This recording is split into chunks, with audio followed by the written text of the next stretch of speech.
ò ṣe lọ ojú ọ̀nà tí wàá gbà débẹ̀ gan kò ṣúọ̀ níbi táwa ń lọ ń tiwa because wọ́n ti gbàlú mọ́ wa lọ́wọ́ irú bọ̀dá mi báyìí mo tiẹ̀ fi ṣe ẹ̀yẹ mo ní ẹ yóò ṣọba mọ́ ṣọba mọ́ ṣèbí tẹ̀yàn bá ráwọn èèyàn ṣọba lé lórí ló jọba ṣọba mọ́ ó princess tí mo fi sí orúkọ iná yẹ kí n yọ kúrò bẹ́ẹ̀ torí àrí princess ṣe ló máa yá àdúrà ẹ fi mí ṣe ẹ̀yẹ kò sọ́ba mọ́ èmi kí ẹ gbogbo èèyàn tó wà kọ́ bẹ́ẹ̀ tẹ́ káàrí ẹ máa fi mí ṣe ẹ̀yẹ ó tọ̀ mo ń sọ kò sọ́ba mọ́ ṣèbéyàn lèèyàn ṣọba lé lórí bí mo ṣe ń bá yín sọ̀rọ̀ nígbà tí ò bá séyàn kankan nílùú ẹ̀dẹ̀ pera ẹ̀ kábíyèsí bọ̀dá gan ti kó kílẹ̀kẹ́lẹ̀ wọ́n ti kó kílẹ̀kẹ́lẹ̀ kò sí lẹ́kẹ̀ tó bá ti fẹ̀yàn kan sọ́wọ́ báyìí táwọn èèyàn bá ti wá débì kan wà ní chief náà pè wọ́n sí lóbi kábíyèsí again ta ló fẹ́ ṣèbí tó bá léèyàn tó máa ṣọba lé lórí ló jọba that is it. Tí bọ̀dá bá lóògùn ní ìsinyìí parasitamọ̀ ni kò sí àyẹ̀ta kò sí gbèfò àbí báyìí ló ṣe máa gbé ha kò sí kankan òfìfo so the only solution tèmi rí òun ni pé kàn weaponize everybody because these people are carrying gun around even in the bush.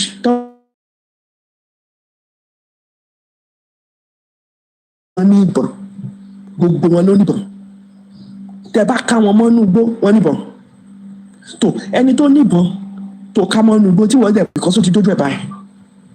These people are desperate and they are using religion to conquer. Mi ò mọ bó ṣe fẹ́ ṣe o because it's happening now and it's right ó ti ṣẹlẹ̀ l'Ógbómọ̀ṣọ́. Ó dábìí pé ó ti ṣẹlẹ̀ lọ́yọ̀ọ́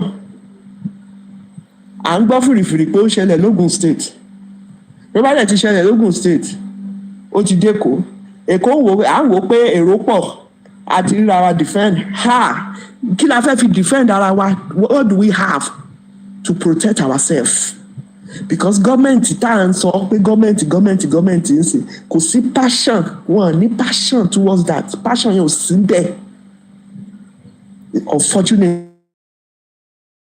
Unfortunately because kò kàn wọ́n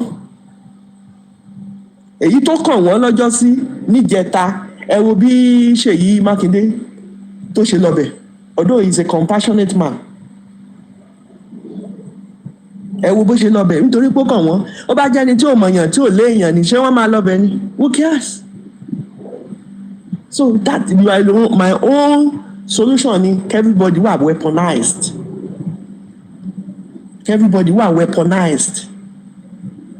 kọ́lọ̀ ń dẹ̀ ṣàánú wa kọ́lọ̀ máa protect wa that's it ẹ ṣeun ma.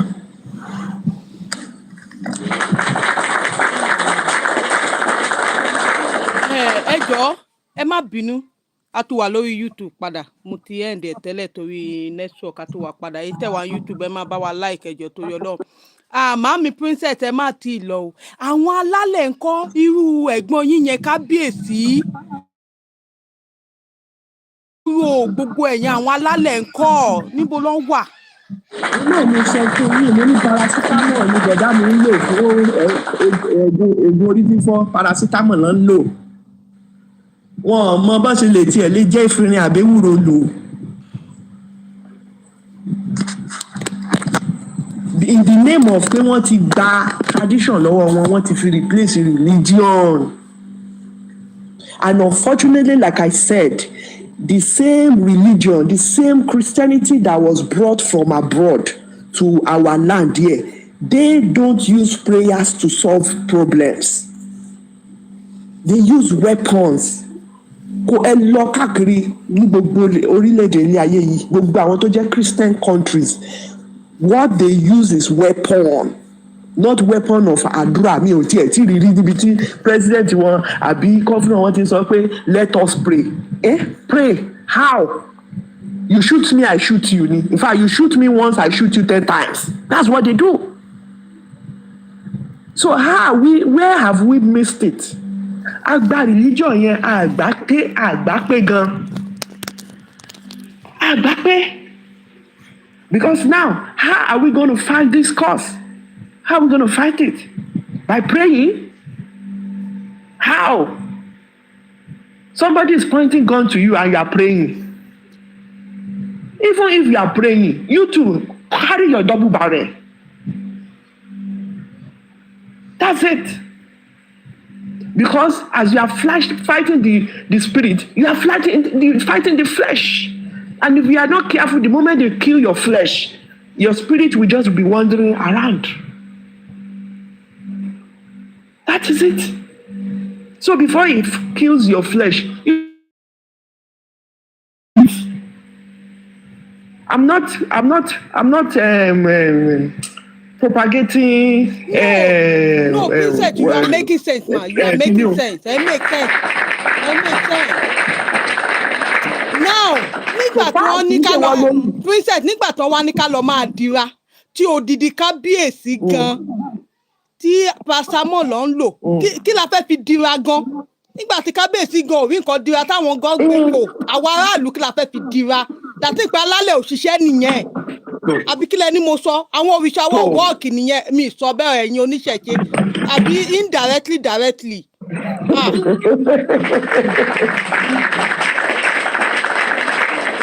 Ṣé rí ìṣẹ̀ṣe yẹn náà ní ìdìbọn o.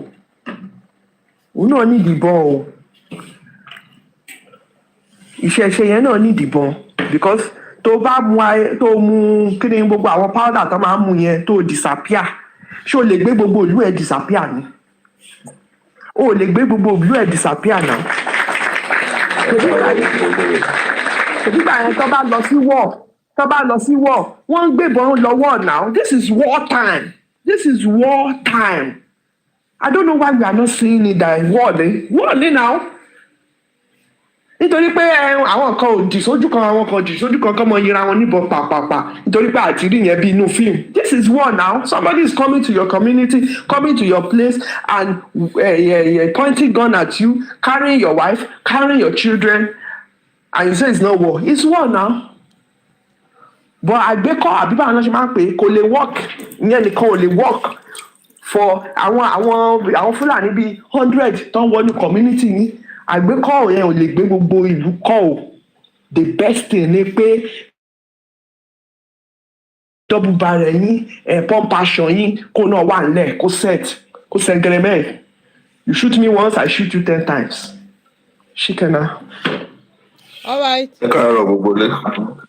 Ẹ káàárọ̀ my judge. Ó yá ẹni sùúrù Raphael ó yẹ sọ̀rọ̀ Dr. Corrado ẹ̀jẹ̀ ní sùúrù sà. Ó yá Madam Raphael sọ̀rọ̀. Ẹ̀yin tẹ́ wá YouTube ẹ ṣé gan. Thank you for your support. God bless you. Ó yá Madam Raphael sọ̀rọ̀. Ẹ káàárọ̀ gbogbo ilé o. Ṣé ẹ rí pọ́ìntì tèmi kàn ò ní ni pé ṣé ẹ rí àwọn other countries tó pọ̀ tó ń lo ẹ̀sìn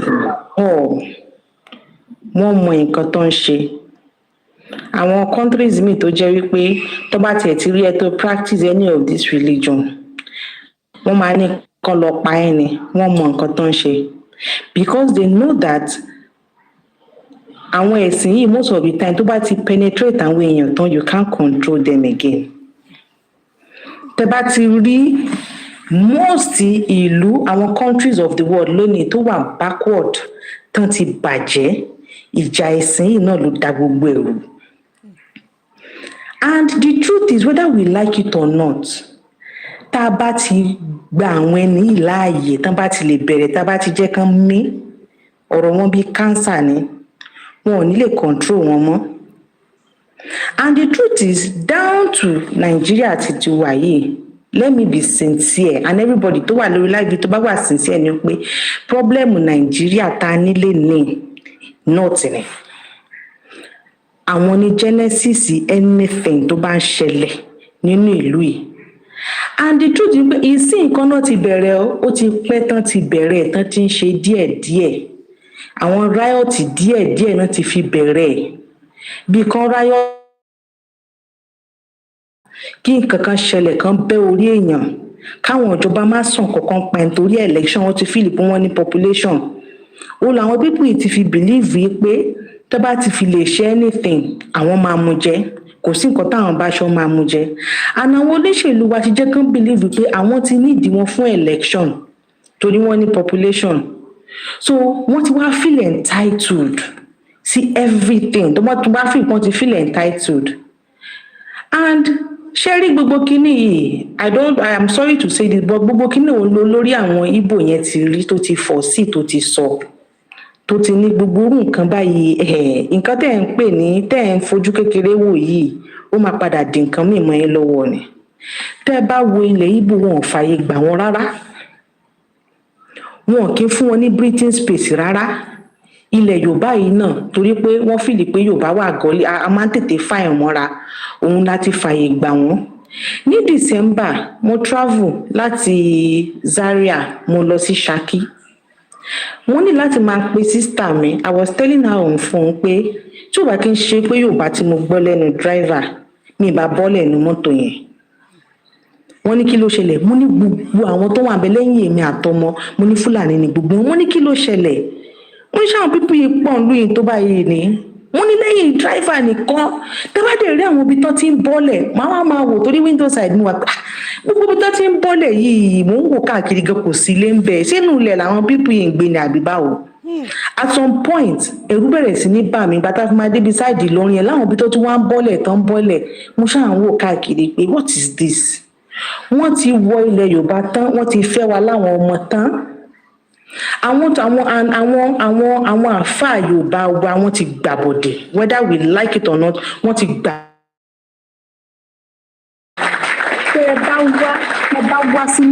tẹ́ bá wá sí north let me tell you ma èmi tí mo wà north rí gbogbo ilé kéwu Yorùbá ló ti die down tán because wọ́n mọ̀ wípé Yorùbá máa ń fi humanity kó tó kan religion wọ́n mọ̀ pé and wọ́n máa ń believe let me tell you the truth even àwọn àtàwọn north yìí tó bá jẹ́ Yorùbá ni wọ́n máa ń yín mú ni wọ́n á ní àwọn ọmọ ẹ̀sìn ṣe because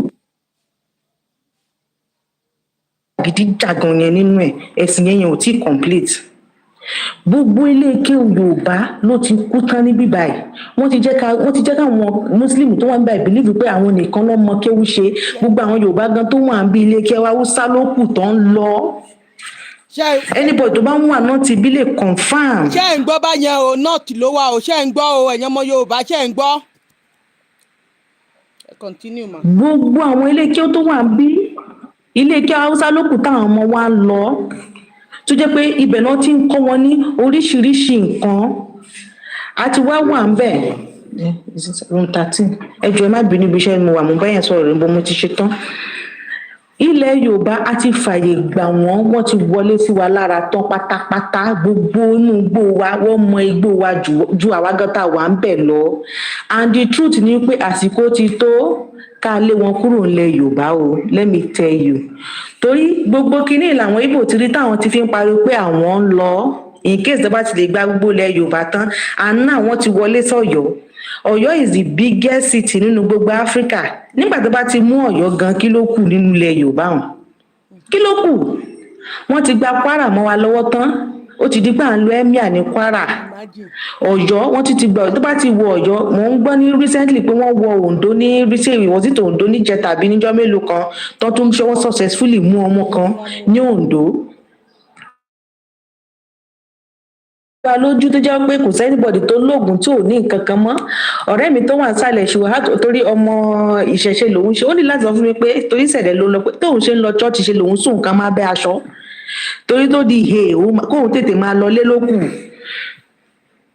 so gbogbo kíní yìí let me tell you the truth ni pé wọ́n ti wọlé Yorùbá nídìí gbogbo wa àwọn tó wà létí gbogbo wa kán lé wọn kán máa lọ ìjọba already àti ṣe nǹkan kan torí ìjọba ti mọ̀ pé àwọn làwọn need wọn fẹ́ election population wọn máa ń bí ẹgbàá tó jẹ́ wípé àwa other side tó kù wọn ní ìdíwà fún ìdìbò nígbà tó jẹ́ pé ìlú kan gan ní 2 million 3 million so wọ́n rí àwọn tó kù wa tán jí wọ́n fi wá ṣe collateral damage ni collateral damage la jẹ́ níwájú wọn kẹjọ àwọn Yorùbá nígbà òkè àwa tá a wà náà tì nísìnyí tá a tún rò bá tá a bá padà lọlé a tún ṣèfù nígbà tó bá ti di pé ilé gan ò tún ṣèfù travel báyìí inú mọ́tò gbogbo ilẹ̀ ẹ máa gbélé ní Ògùn lòun ti ń ṣiṣẹ́ eléyà ní Ṣàgámù Èkó lòun wà wọ́n ti pọ̀ wọ́n àwọn gan travel wọ́n kúrò wọ́n lọ síbẹ̀ yẹn wọ́n lọ ń dominate ibẹ̀ yẹn ni tábà dẹ̀ kẹ́ fún wọn máa gba wọ́n tẹ̀ ti fẹ́ gbalẹ̀ Yorùbá mú wa lọ́wọ́ wọ́n ti fẹ́ gbà ó ká tètè mọ̀ tá a ṣe lè lé wọn lọ that is the main solution kán kúrò nínú ilẹ̀ Yorùbá ní pátápátá táwọn bá ti fi lè kúrò láwàtà Yorùbá mélòó ló níbọn Yorùbá mélòó ló níbọn àwa táwọn nọ́ọ̀tì yìí tẹ́ bá rí àwọn ọmọ Ìgbò tó.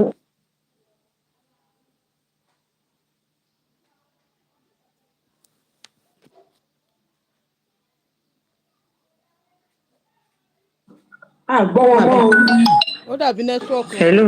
Ó yá à ń gbọ́ yín báyẹn.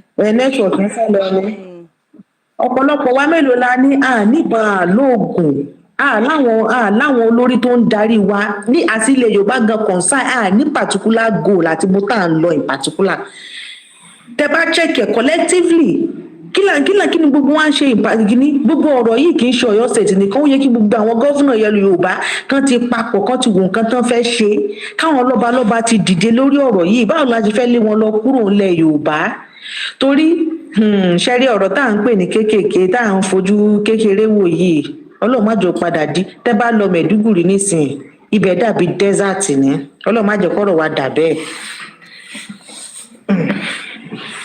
mo ti ẹ ṣe o mà. All right, thank you. Ẹ ṣé gan. King Banky. Ẹ̀yin ló kọ sà, King Banky. Ẹ bá wa dá sí. Ìyá mi, ẹ ṣe pààrọ̀. A kú ọ̀rọ̀ Nàìjíríà. Akókò dáa. Àmọ́ the most important thing ni pé kó tó dáa, a need láti jẹ́ káwọn èèyàn máa mọ̀ nǹkan tó ń ṣe wọ́n. Sherry, Kini has been going far back centuries. Tó ti ń ṣẹlẹ̀ táwọn people ti ń invade ilẹ̀ Yorùbá. But that's not even the take. There is a statement tó máa ń sọ, wọ́n máa ń ní pé you can be born poor, it's not your fault. But if you die poor, it's your fault. Àwọn ọba tó wà bẹ́ẹ̀ sí yìí they are very useless obas, set of chiefs. Àwọn TikTok ọba, àwọn TikTok ìjòyè ló wà ní ilẹ̀ Yorùbá ń sìn. And wọ́n ti pa ìṣẹ̀ṣe yẹn tì, wọ́n fi ìṣẹ̀ṣe yẹn lẹ̀ nǹkan tá fi jẹ́ Yorùbá wọ́n ti gbé síbì kan, ogun wọn ti ra màálù, wọ́n ti dẹrù Fúlàní. Nígbà tí èèyàn kan bíbá náà ni ó ti sọrí tí mo ti gbọ́ rí, ẹni yẹn sọ pé àwọn fẹ́ dáfá, Fúlàní ló ń dáfá fáwọn. Ẹjọ́ báwo ni Fúlàní ṣe máa dáfá? So those are where the problem is. Now, kí ni solution? Because I'm tired of talking about problem. Ojoojúmọ́ là ń sọ̀rọ̀ nípa problem. We need to talk about solutions. Whether we like it or not, I need to incite the public and everybody. Ilẹ̀ Yorùbá, we need to start pushing a protest against gbogbo àwọn government àti president gbogbo fúnra rẹ̀ wípé we don't want to see Gumi nílẹ̀ Yorùbá, àṣírí máa bẹ̀rẹ̀ sí ní máa tú. Àwọn àfáà yẹn tí wọ́n ti Gumi lọ́yọ̀ọ́, kí ló ń ṣe àwọn youth Ọ̀yọ́? Are you guys stupid? Are you guys that gullible that you cannot think? Why can't you guys go and carry these affairs? Kí ló dé tó tí ìjọba máa gbé àwọn àfáà yìí kọ́ máa lù wọ́n lùkùlù? Ṣódìgbà tó bá tó kọ́ àwọn ọmọ yín kọ́kọ́ tó fún àwọn ìyá yín dọ́gìtàn kó rí yín tó pé. It is high time ta ní láti incite public. Kò sí pé ọ̀rọ̀ kọ́kọ́ là ń sọ lórí TikTok mọ́. Wọ́n ń pa wá lọ́mọ. Wọ́n ní pé tó bá ti lé ẹ, tó bá lé èèyàn, tó bá sun kò gidi, ó máa yíjú padà sí ẹ. But Nigeria, we are just too quick to move on. Tó bá lé wa sáré ògiri, a tún fẹ́ fọ́ fẹ́ǹsì, a fẹ́ bọ́ síbò mi, wọ́n tún tẹ̀lé wa wọnú fẹ́ǹsì. Are we that gullible? táwọn bàbá wa tí wọ́n bá wà gọ́líbù kí ló ṣe generation wa ìta lè lo sẹ́ǹsì wa.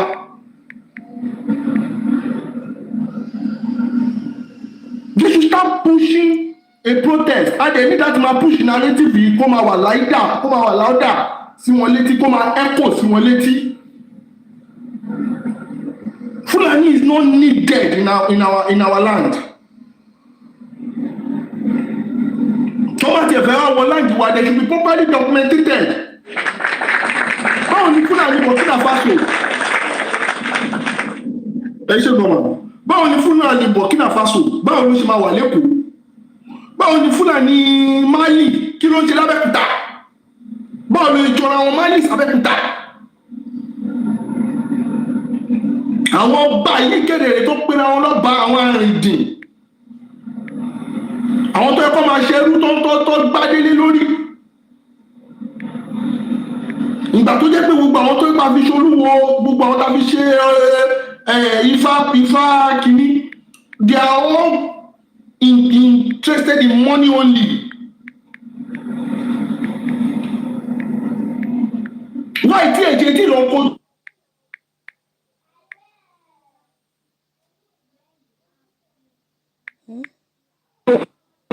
Network. Ẹ̀yin ará YouTube ẹ máa bá mi. Oriyomi Hamzat should be. We need to guide for accountability. I am not from Oyo State. Oriyomi Hamzat ti ń fẹ́ máa kó bá mi. Ó ti dé after 2 weeks ti gún mi wá. Wọ́n jẹ́ sọ ìwọ fúnra rẹ̀ ló sọ lórí rédíò TV yẹn. Òun sọ wípé àwa náà wà ń bẹ̀. Ìgbà tí wọ́n bẹ̀rẹ̀ sí lọ bẹ́ẹ̀ kó. Ó wá nípa kí ni coverage yẹn ṣe ń bẹ̀ in the first place. Àwọn ará Ọ̀yọ́ ló kógun wọlé. Ẹ jọ̀ọ́ máa bá mi like ní YouTube, subscribe ẹ jọ̀ọ́. I think the network. Persecuting the poor nílùú yẹn. This is not an excuse. To make money Oriyomi Hamzat kì í ṣe kò ṣe governor aspirant tí ò lówó tó jẹ́ one broke man. Wọ́n ti máa wọ́ọ̀tì jù báyìí lọ́nà àwọn. Wọ́n ti gbé. Why not the Oriyomi Hamzat? Ọ̀dọ́ youth. Mo ń sọ fún yín báyìí níbi mo fi ń sọ ẹ lọ bẹ̀rẹ̀ sí máa sọ ọ́nà sílẹ̀ àwọn àfáà yẹn. Oriyomi ẹ̀ sọ ọ́nà sílẹ̀ ìyá ẹ̀. Ní Brazil, Ronaldinho kọ́ ó gbábọ̀ dáadáa fún Barcelona. Bọ́ọ̀lù ní ó gbábọ̀ dáadáa fún Barcelona kò gbábọ̀ dáadáa fún Brazil. Wọ́n lọ dáná sùn lè jà ẹ̀.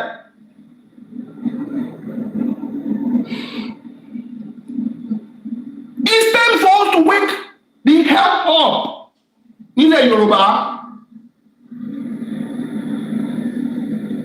I need láti jí. And I want to tell everybody whether you like it or not. Kékeré àwọn tí mo fẹ́ bá sọ̀rọ̀ báyìí sí yìí section yìí just 30 seconds mo fẹ́ lò pẹ̀lú wọn. Ẹ̀yin tẹ́ ń ṣe yahoo.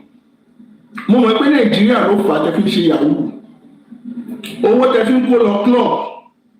Ẹ fi ra ìbọn fúnra yín. Ẹ fi ra ìbọn fáwọn tẹ́lẹ̀ làbọn fún tọ́wọ́ around yín tẹ́ mọ̀ pé they can also protect themselves and protect you and your kids because ó ti dógun báyìí. Olórí burúkú tó wà bẹ́ẹ̀ kò ṣe ọmọ Yorùbá. Òun ló kọ́ àwọn pípọ̀ ìwọlé. Àgbélé àwọn òde ní láti lẹ̀. If you sit down and think deep, ẹ máa rí pé wọ́n implant Tinubu sínú system Nàìjíríà ni and then work his way up because I have make different kind of research. I am lost. Kò sí adequate research ipe bọ̀bọ̀ yìí Ọ̀ṣun state ló ti wá. Báwo ni èèyàn bàbá ọba ní tiẹ̀ wà bẹ́ẹ̀ lọ́jọ́ yẹn náà tó ń pe idiot kan tó ń sọ wípé Tinubu family ní Ìràgbìjì ló ti wá. Ó tún wá ó kúrò nínú Tinubu family ní Ìràgbìjì ó tún wá lọ sí another Tinubu family ní Èkó tí wọn ò mọ ti Ìràgbìjì yẹn. Ẹjọ́ báwo ni ọjọ́ máa kúrò ní surname kan bọ́ sí that same surname again. There is something fishy. Ó ti fi bọ̀bọ̀ ìsínú àjẹ́dá wa kó wá ba ayé wa jẹ́ ni. We need to wake up. I need láti bá àwọn public sọ̀rọ̀. Go to the grassroots and start letting them to know you have to take your country back, take your lands back.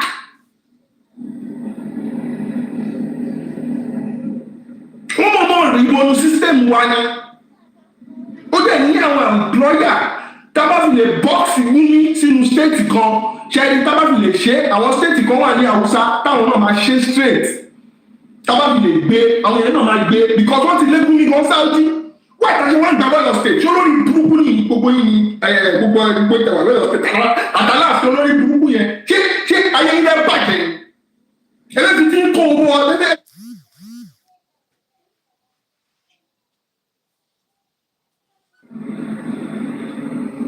Saudi ti lé Gumi ẹ̀jẹ̀ tó ń gbà kú wọnú state yìí. Why can't you think?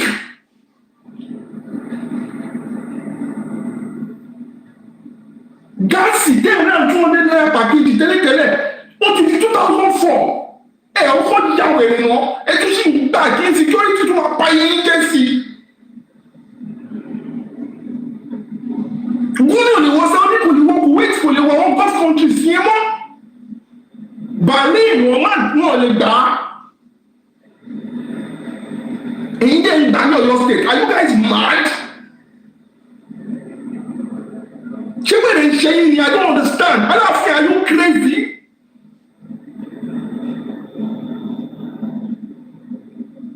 Why take it she no gbé orí yọmí? I don't know if you have seen pampering him like he's a baby. Àbí ẹ̀kú jẹ́wọ́ fún wa, ṣé Fúlàní ni gbogbo yìí ni? Ẹ jẹ́wọ́ fún wa náà. Tí mo sì ní bá pè mí àyà mi máa làgàrà, I keep having palpitation. Kí ló dé ẹ fẹ́ pa mí ni? Mi ì lè gbákọ̀ láti Nàìjíríà sí yìí, kí n má rí débìtì alert. Mi ì lè gbákọ̀ láti Nàìjíríà sí, káyà mi má jà á. Because I'm not at any time lẹ́yìn tí ilé ìṣẹ̀lẹ̀ kò sí state tó save ní south west.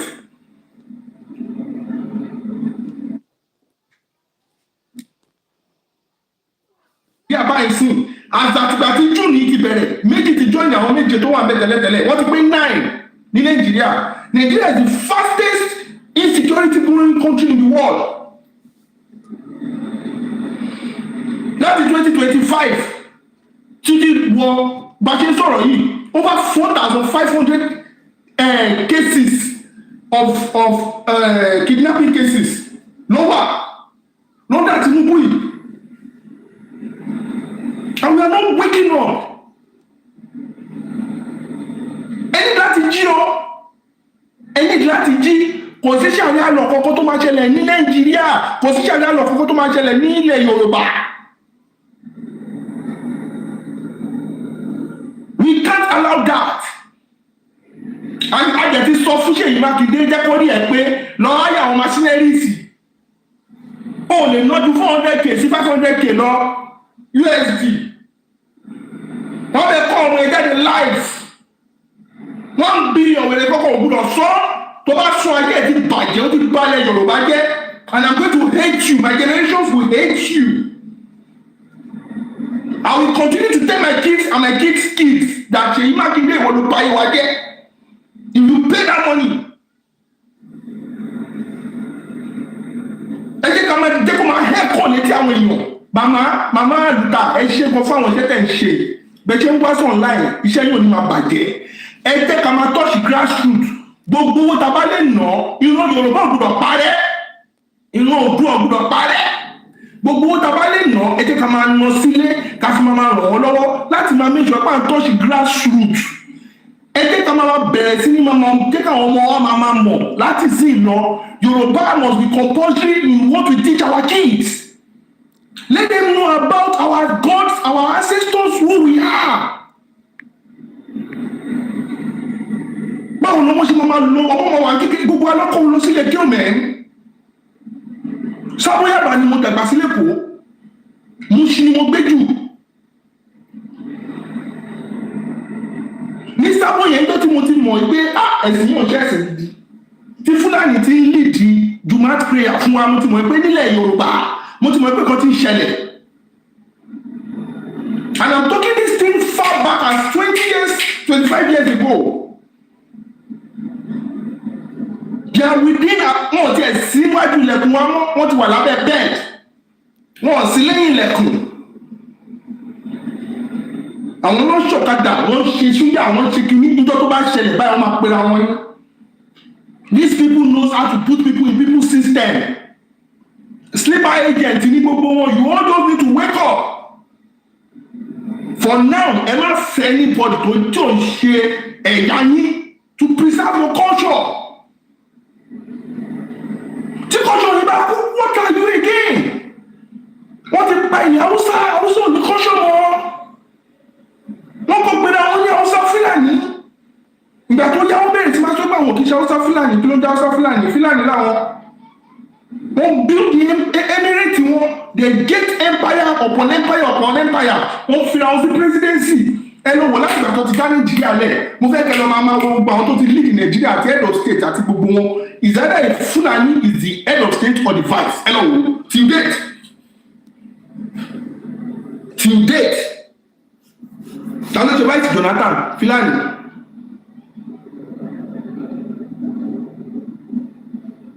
Fulani is either the president or the vice president. So what is one system wa ọjọ́ ti pẹ́?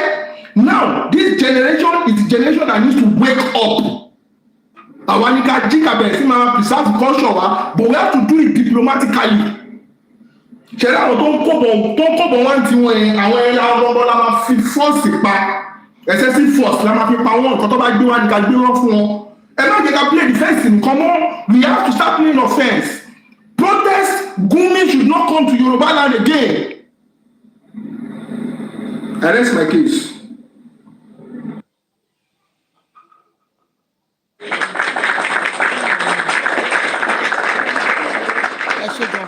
Oh yeah, humanity sir.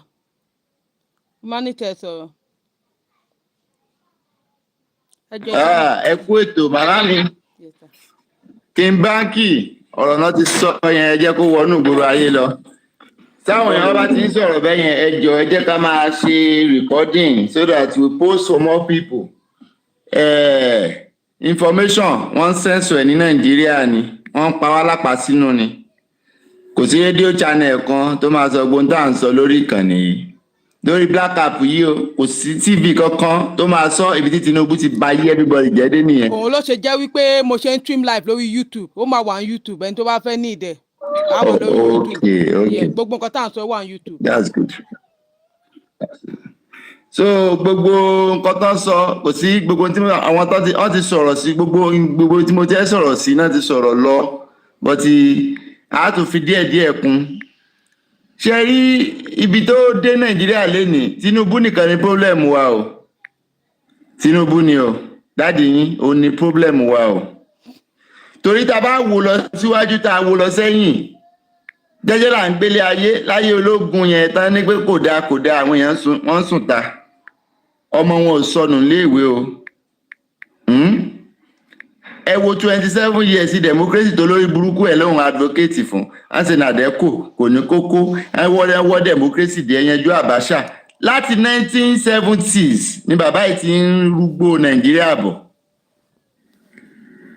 Ọbásanjọ́ gba ìjọba 1999 ó ti wò pé bóun ṣe padà dé yẹn òun náà fi jẹ president ni àwọn Fúlàní ẹgbàá sẹ́gbẹ̀ẹ́ pé kí ní jẹ́ bẹ́ẹ̀ oṣológun náà ó sì lọ kíù ni àwọn tí ó wà wájú ẹ̀ lélẹ́yìí. Ẹ̀wọ̀n láti lọ gbé bàbá Ìyábọ̀ wá 1999 tìrẹ́ni tó bá máa sọ̀rọ̀ ṣèbó ẹ̀sẹ̀ jẹ́ president ni òun náà fi ṣe governor ńgbà yẹn ní 1999 ó sì wà lẹ́kọ̀ọ́ yẹn náà gbogbo àwọn ọmọ Èkó lọ sọdẹ ẹrú ẹ̀tẹ̀mímọ́lẹ̀ kọjá nítorí pé òun ò lè gbénu insane environment ó ta family house dáàdì ẹ̀ ó wà ní UK tí ó lọ UK gba Amẹ́ríkà lọ lẹ́wọ̀ pókè èmi ò lè gbérú environment yìí o.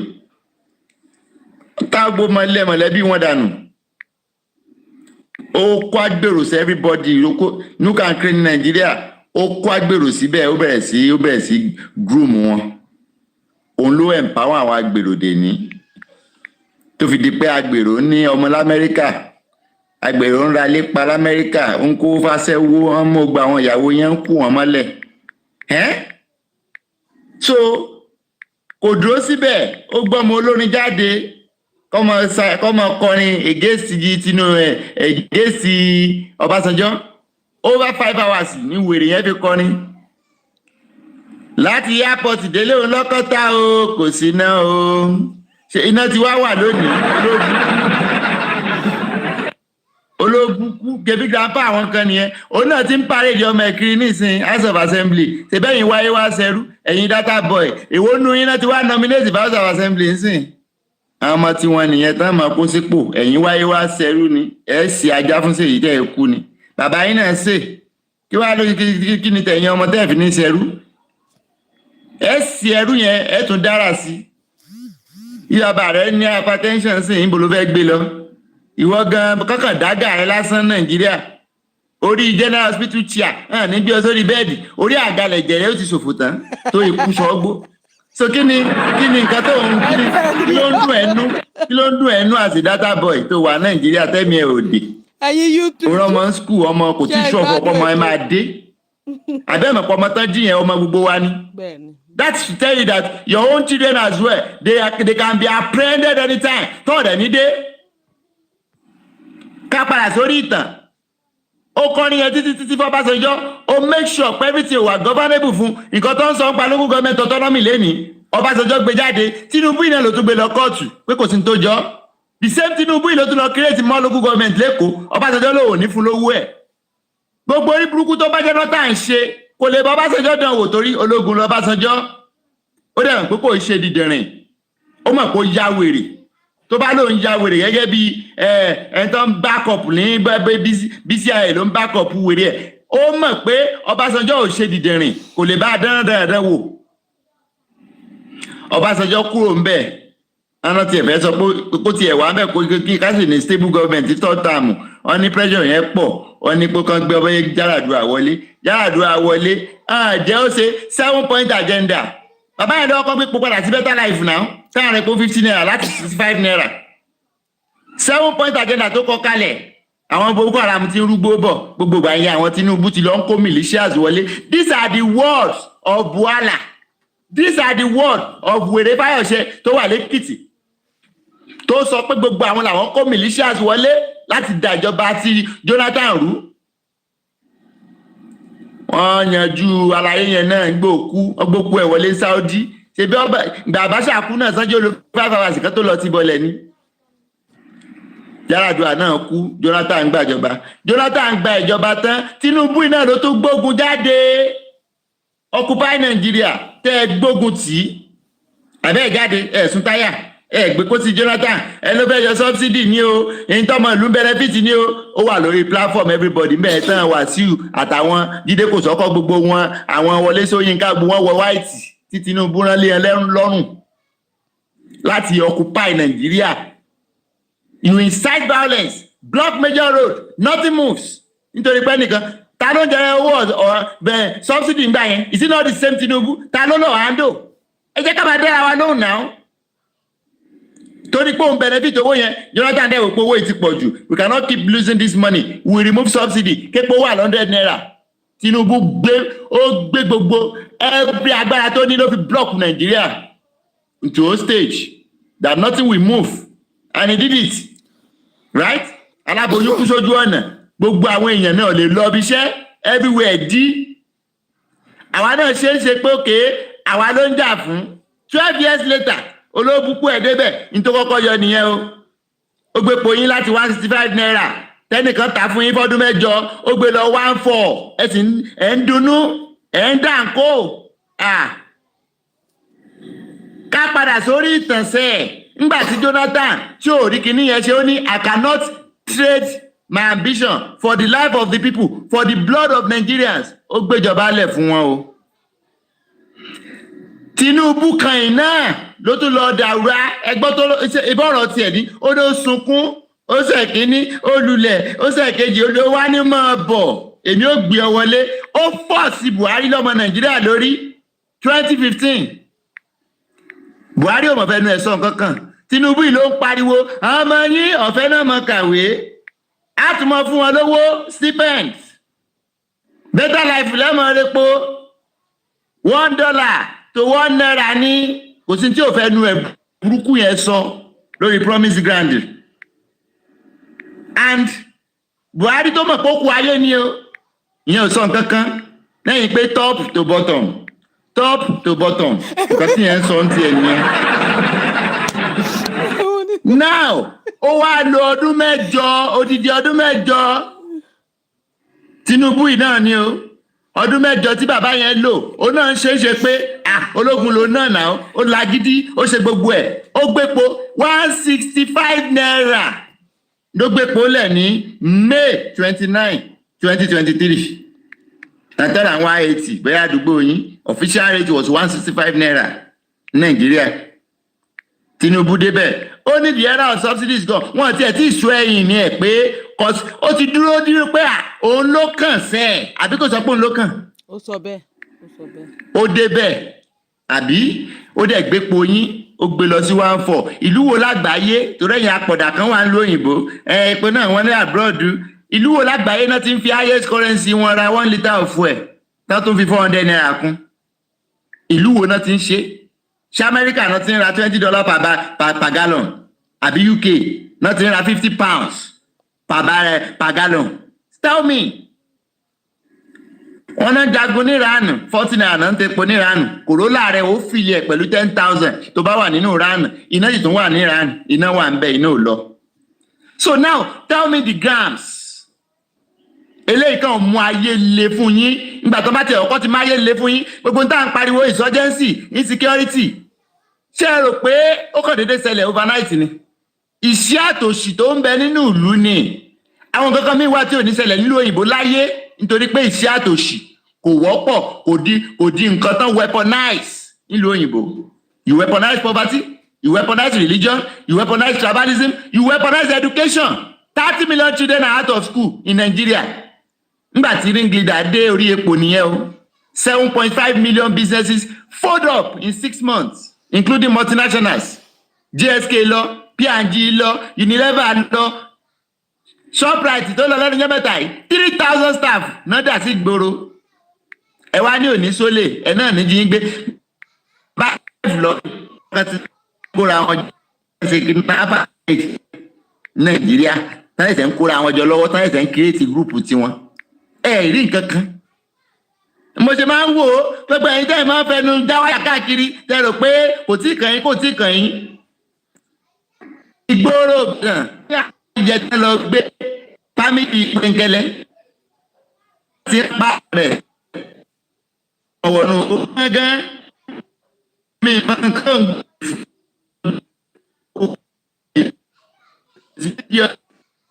jẹ́ ọgbẹ́ gan yàwó one that guy away from kí ló ṣe network humanity ṣe ti kú ọmọ tí network ti dá ni ẹ ti kú ọmọ tí network ti dá ẹ jọ̀ọ́ ẹ padà síbẹ̀ ká gbọ́ yín dáadáa. Humanity, your network is bad.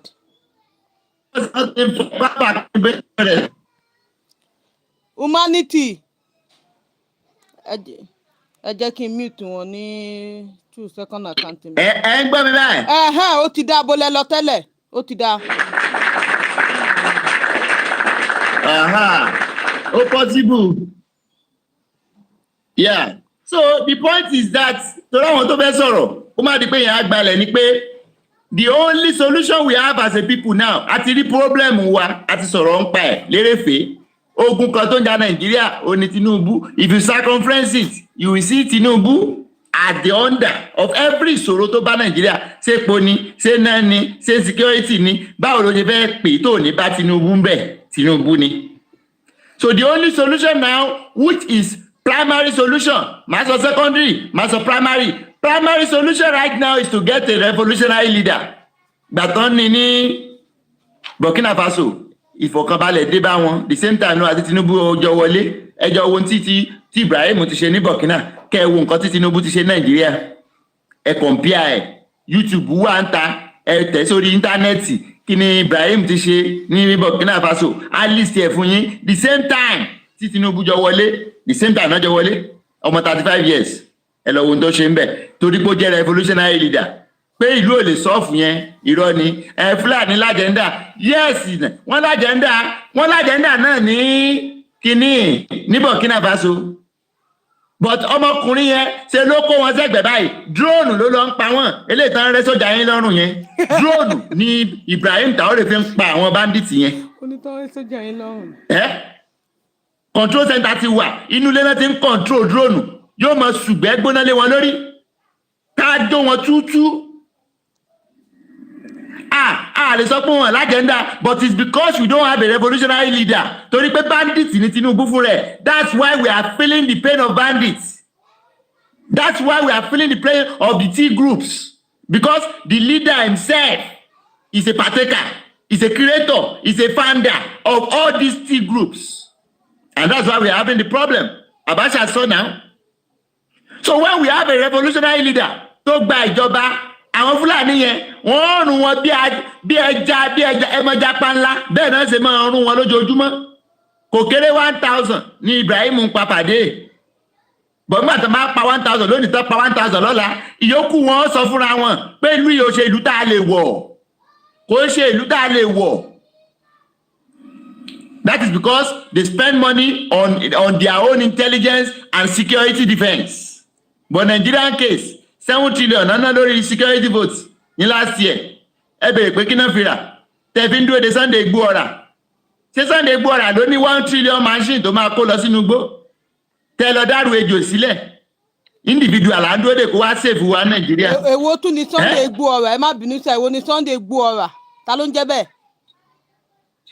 Ẹ wo èmi ò lọ́rọ̀ púpọ̀ láti sọ ibi tí màá ti round up ni pé Monday wo ni Sunday Igboho ọ̀rà? Ọwọ́ wa ká gbé revolutionary leader wọlé. Ta ni Sunday Igboho ọ̀rà? Ṣé another person nìyẹn? Ṣé ẹ̀mẹ́ tó fẹ́ bá yín dárò ejò sílẹ̀ tó lóun wọnú igbó lọ fún yín ni àbẹ́wò ni kíní àná. Ẹ wo ẹ̀fí mi lẹ̀. Lẹ́yìn ọmọ Yorùbá náà ń ṣe bàbá wa ti fẹ́ wọgbó lọ wọ́n ti fẹ́ wọgbó lọ bá gbà wọn ọmọ wa abunú bàbá yìí náà lẹ́sẹ̀ lórí Yorùbá nation tán bá yé gbogbo yín jẹ́ bàbá yìí náà lẹ́sẹ̀ ká tó mọ̀ pé Tinubu nation ni Yorùbá nation Tinubu nation ni wọ́n jáde tán gbé fìlà sórí pẹ́ńkẹ́lẹ́ wọ́n á ṣe ìwọ tó bá ti mọ̀ pé òdìbò fún Tinubu mọ́ campaign o gbọ́dọ̀ gbọ́ kánìbọ̀dì wá campaign south west o bẹ́ẹ̀ pé bàbá rẹ̀ lónílẹ̀ Yorùbá àti ìlọsíbẹ̀ yẹn kọ̀sí bá wí àkú bá wí àkú odó tó ọ̀rọ̀ ní a mọ̀ sọ òun ẹ̀yin ọmọ Yorùbá ti ya wèrè jù ẹrú lẹ wáyé wá ṣe ń gbẹ̀pẹ̀ ìran yín náà ẹrú náà ń ṣe ẹrú lẹ máa ń ṣe jù ó ṣe ń sọ yẹn ó mọ gún kẹsẹ́ kí la bá débẹ̀ for all the money tí Nigerian government ń ná lórí security vote you are calling one person kó wá báyìí wọnú igbó lọ ṣe rò pé àwọn tó fẹ́ lọ bá nù gbó ẹrù kan fẹ́ máa ṣe ọ̀yẹ̀là àfẹ́rẹ́ lọ́jà àrínà ó yá dá padà Yorùbá fíìmù lẹ́rù kan ṣe nù gbó yẹn kẹrò pé ok nǹkan tó wà lọ́wọ́ wọn ṣàkàbùlà ni àbí we need funding we need resources we need expertise we need intelligence to fight these insurgents. You're coming to tell me say Iradio network I won't go to that.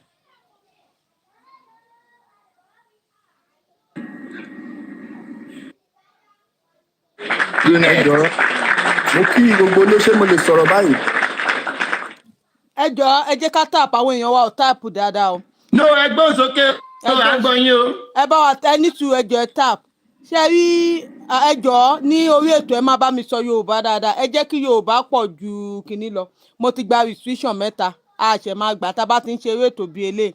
Ẹ jọ̀ọ́ ẹ jẹ́ kí Yorùbá pọ̀ ẹ jọ̀ọ́ torí Ọlọ́run wọ́n ti fún mi ní restriction mẹ́ta ẹ jẹ́ kí Yorùbá pọ̀ dáadáa tó bá ṣe òyìnbó la fẹ́ lò àmọ́ orú ọ̀rọ̀ tá a sọ bọ̀ jẹ́ kí Yorùbá pọ̀ ẹ̀yin tẹ̀ wá YouTube ẹ ṣé gan God bless you ẹ̀yin tẹ̀ tí subscribe sí YouTube channel nítorí gbogbo àwọn ọ̀rọ̀ tí à ń gbọ́ yìí ó yẹ ká tún máa tún gbọ́ àbí ká share sí àwọn tí ò sí ń bí ńgbà tá à ń ṣe kán lè gbọ́ a wà ní orí YouTube Mama ALUTA TV náà ní tẹ́ bá ti onígèlè green èmi ní orí YouTube wọn ò ní kẹ́ ẹ fowó sí ẹ kà gbọ́wọ́lé bíi follow subscribe ló wà ń bẹ̀ ẹ gbọ́wọ́lé ẹ ṣé gan gbogbo ẹni tẹ́ ti subscribe God bless you ó yá àẹ́ẹ̀dẹ sọ̀rọ̀ ẹ̀yin ló kàn.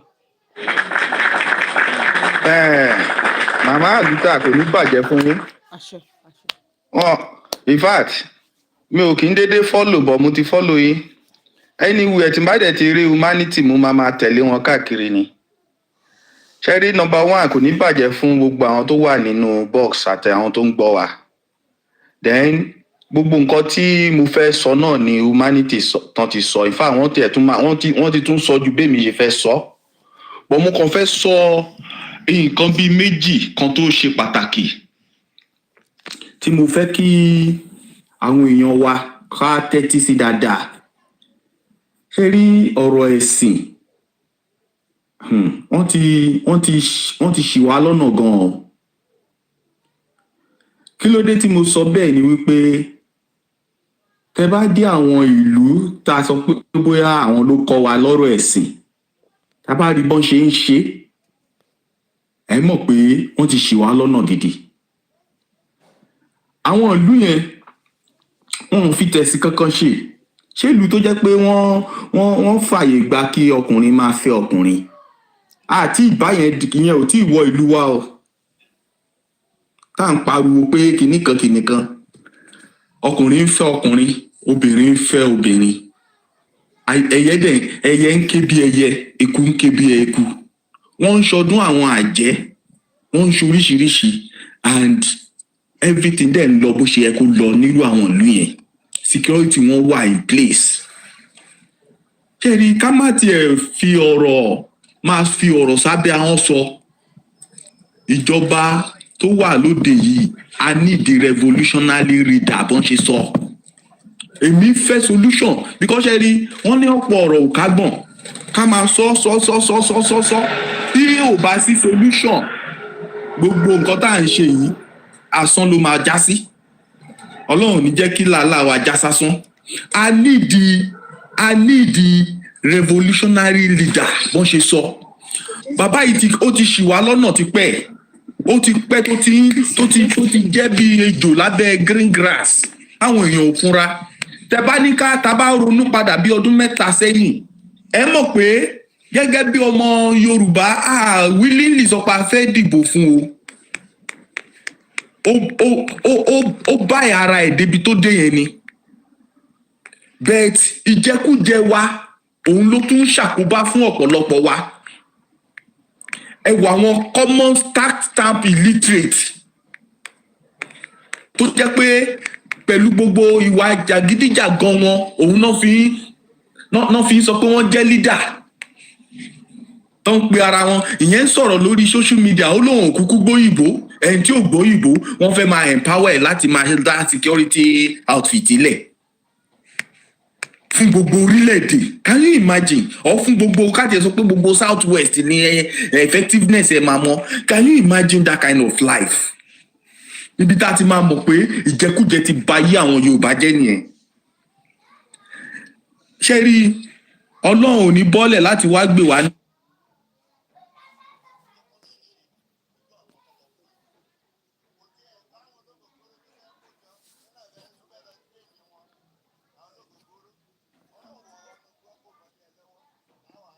Ó dàbí àwọn èèyàn gbọ́ ní kinní mọ́. Ẹ má bínú ẹ̀yin YouTube. má bínú kọ̀ọ̀kan ló ń disturb mi. Ó wá kù sí ọwọ́ wa láti gba ara wa sílẹ̀ lọ́wọ́ àwọn amúnisìn yìí. Ìwà àwọn ọmọ ṣé rí tí bá tiẹ̀ ti ráwọn kan tó máa kó agbádá táwọn kan wá máa tẹríba bíi pé kìíní ìjẹkújẹ tó ń jẹ náà fi ń tẹríba o. Àwọn MC gbogbo wọn máa kágbádá àwọn agbèrò wọn máa kágbádá sọ́rùn wọn máa ṣe bí kìíní pé bí páwọn nìkan náà nílẹ̀. Irú lifestyle wo nìyẹn níbi tójú lajú dé yìí. Àwọn kan dẹ̀ tún máa dọ̀bálẹ̀ wọ́n máa bẹ̀bẹ̀ wọ́n máa tẹ̀lé wọn wọ́n máa gbọ́wọ́ sókè. Ìwà ẹranko. So gbogbo orú àwọn kan bẹ́ẹ̀ ẹ jẹ́ ká dẹ́kun ẹ̀ nílùú wa. Báwo dá la ṣe lè dẹ́kun ẹ̀? A ní fún àwọn ọmọ ènìyàn. Because tá bá ní ká pín it's a long process. It's a long process. Ìlú tó bá ti ní òfin tó dẹ̀ ní good law ẹ rí i pé gbogbo ẹ̀ ó máa fall in place. Èmi ò rí jù bẹ́ẹ̀ lọ, ẹ ṣé.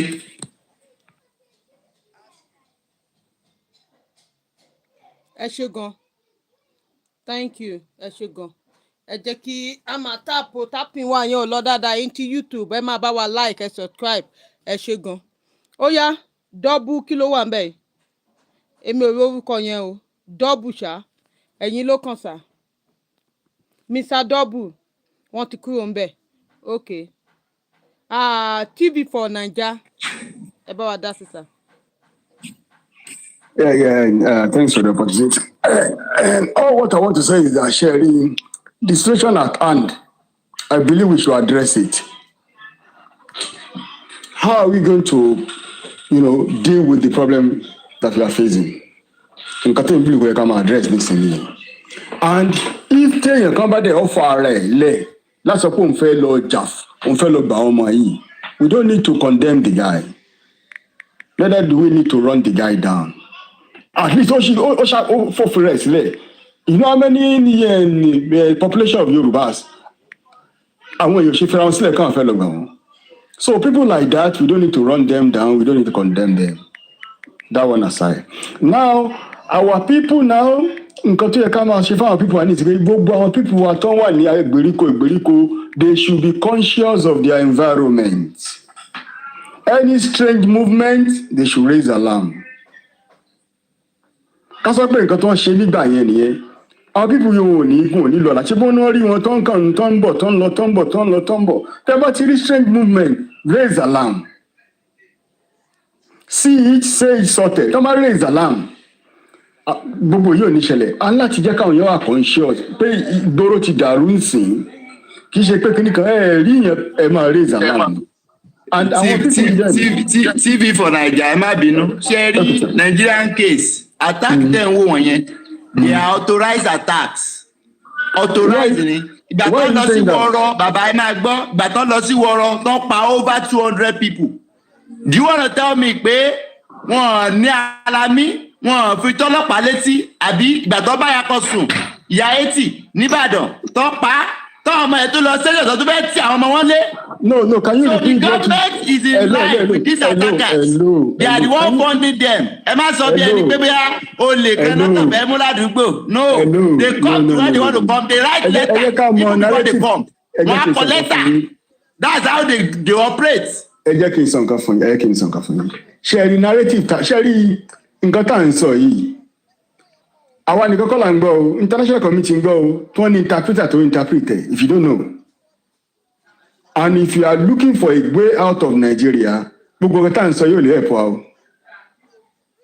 And nǹkan tó dẹ̀ cause problem fún wa ní ọmọ káàárọ̀ òjìrì, one Nigeria ló cause problem fún wa o. We just need to be careful. You don't throw a baby with bathwater. You just need to be careful. Our pronouncement need to be careful.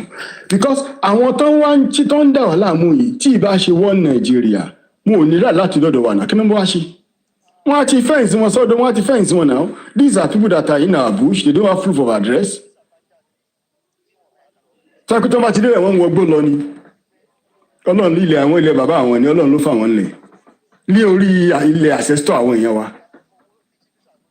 Ṣé rí nǹkan tó ń ṣe Nàìjíríà yìí? Wọ́n ti ṣe ní Central African Republic, Salakan and anti-Salakan war. Fúlàní man ló lọ lead kíní yẹn ń bẹ̀ nítorí kíní nítorí ìkùsà.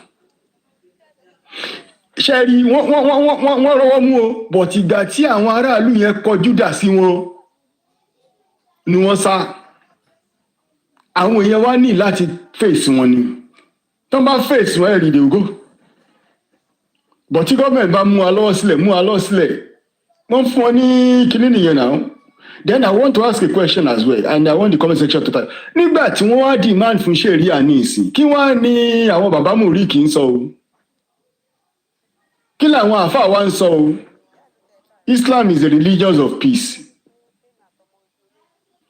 Nígbà tó kọ́ àwọn ọmọ less than 2 years old, wọ́n gé olórí.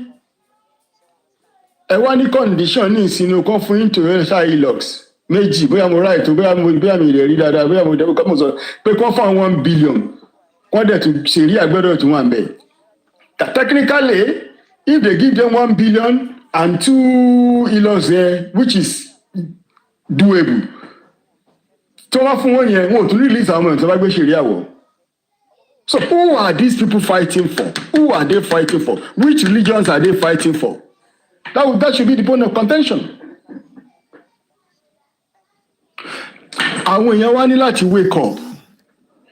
Ní East, kò sí Islam torí ẹni mo ṣe rán mú mẹ́rin náà. Wọ́n ní kì í jẹ́ ti ọmọ kí àti bàbá kó mọ̀ làálàá. Religion Islam ti wà rí lẹ́yìn ọ̀dọ̀ wa kó tó dọ̀dọ̀ wọn. Àwọn kọ́ ló mú Islam wá bá wa. So why are we fooling ourselves? Why? Those are the questions that need to be answered. Because if care is not taken, our people here,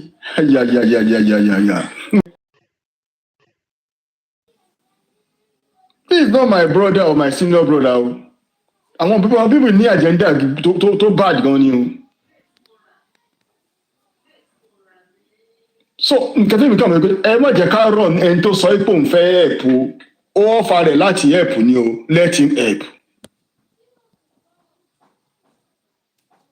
At least ó ṣàfẹ̀mí ara ẹ̀ ló fi lélẹ̀ náà. So we should, people like that, we should need to encourage them.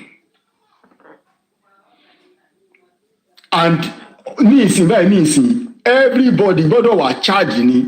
Then the issue of Kini raising alarm here, wọ́n dẹ̀ láti equip all our local and exterior parts here, wọ́n láti equip wọn with certain maybe alarm blowing equipment.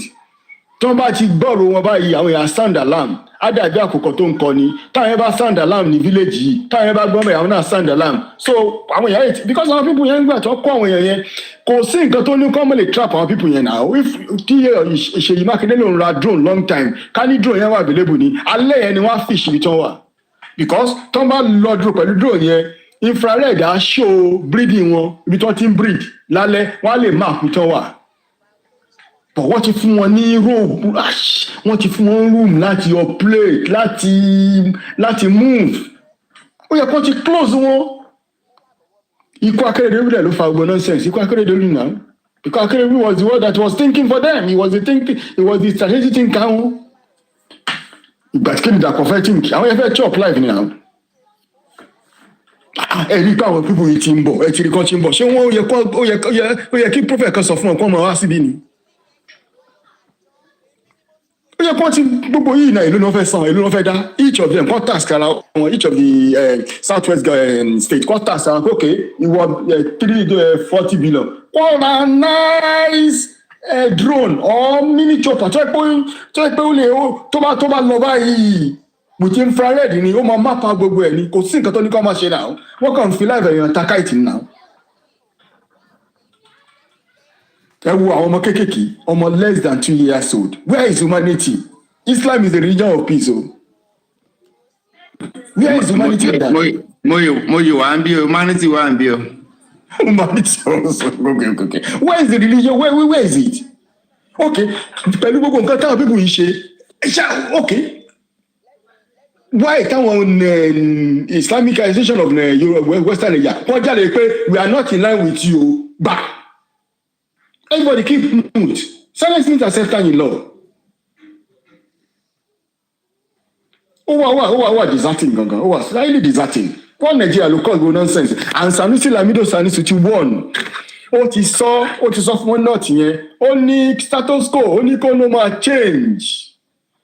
Ó ti sọ fún wọn. Ó dẹ̀ sọ wípé Sharia not represent insecurity, early child wedding, poverty, out of school children. Ṣé nǹkan tó fẹ́ gbé wá sọ́dọ̀ wa náà nìyẹn?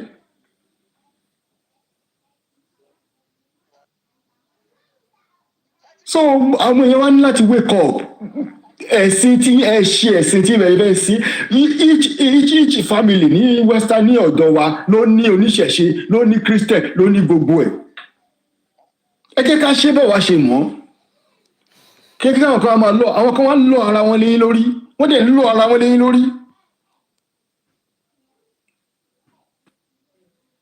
Tí ẹ kí n ṣèlérí ni o kíní kan ni o.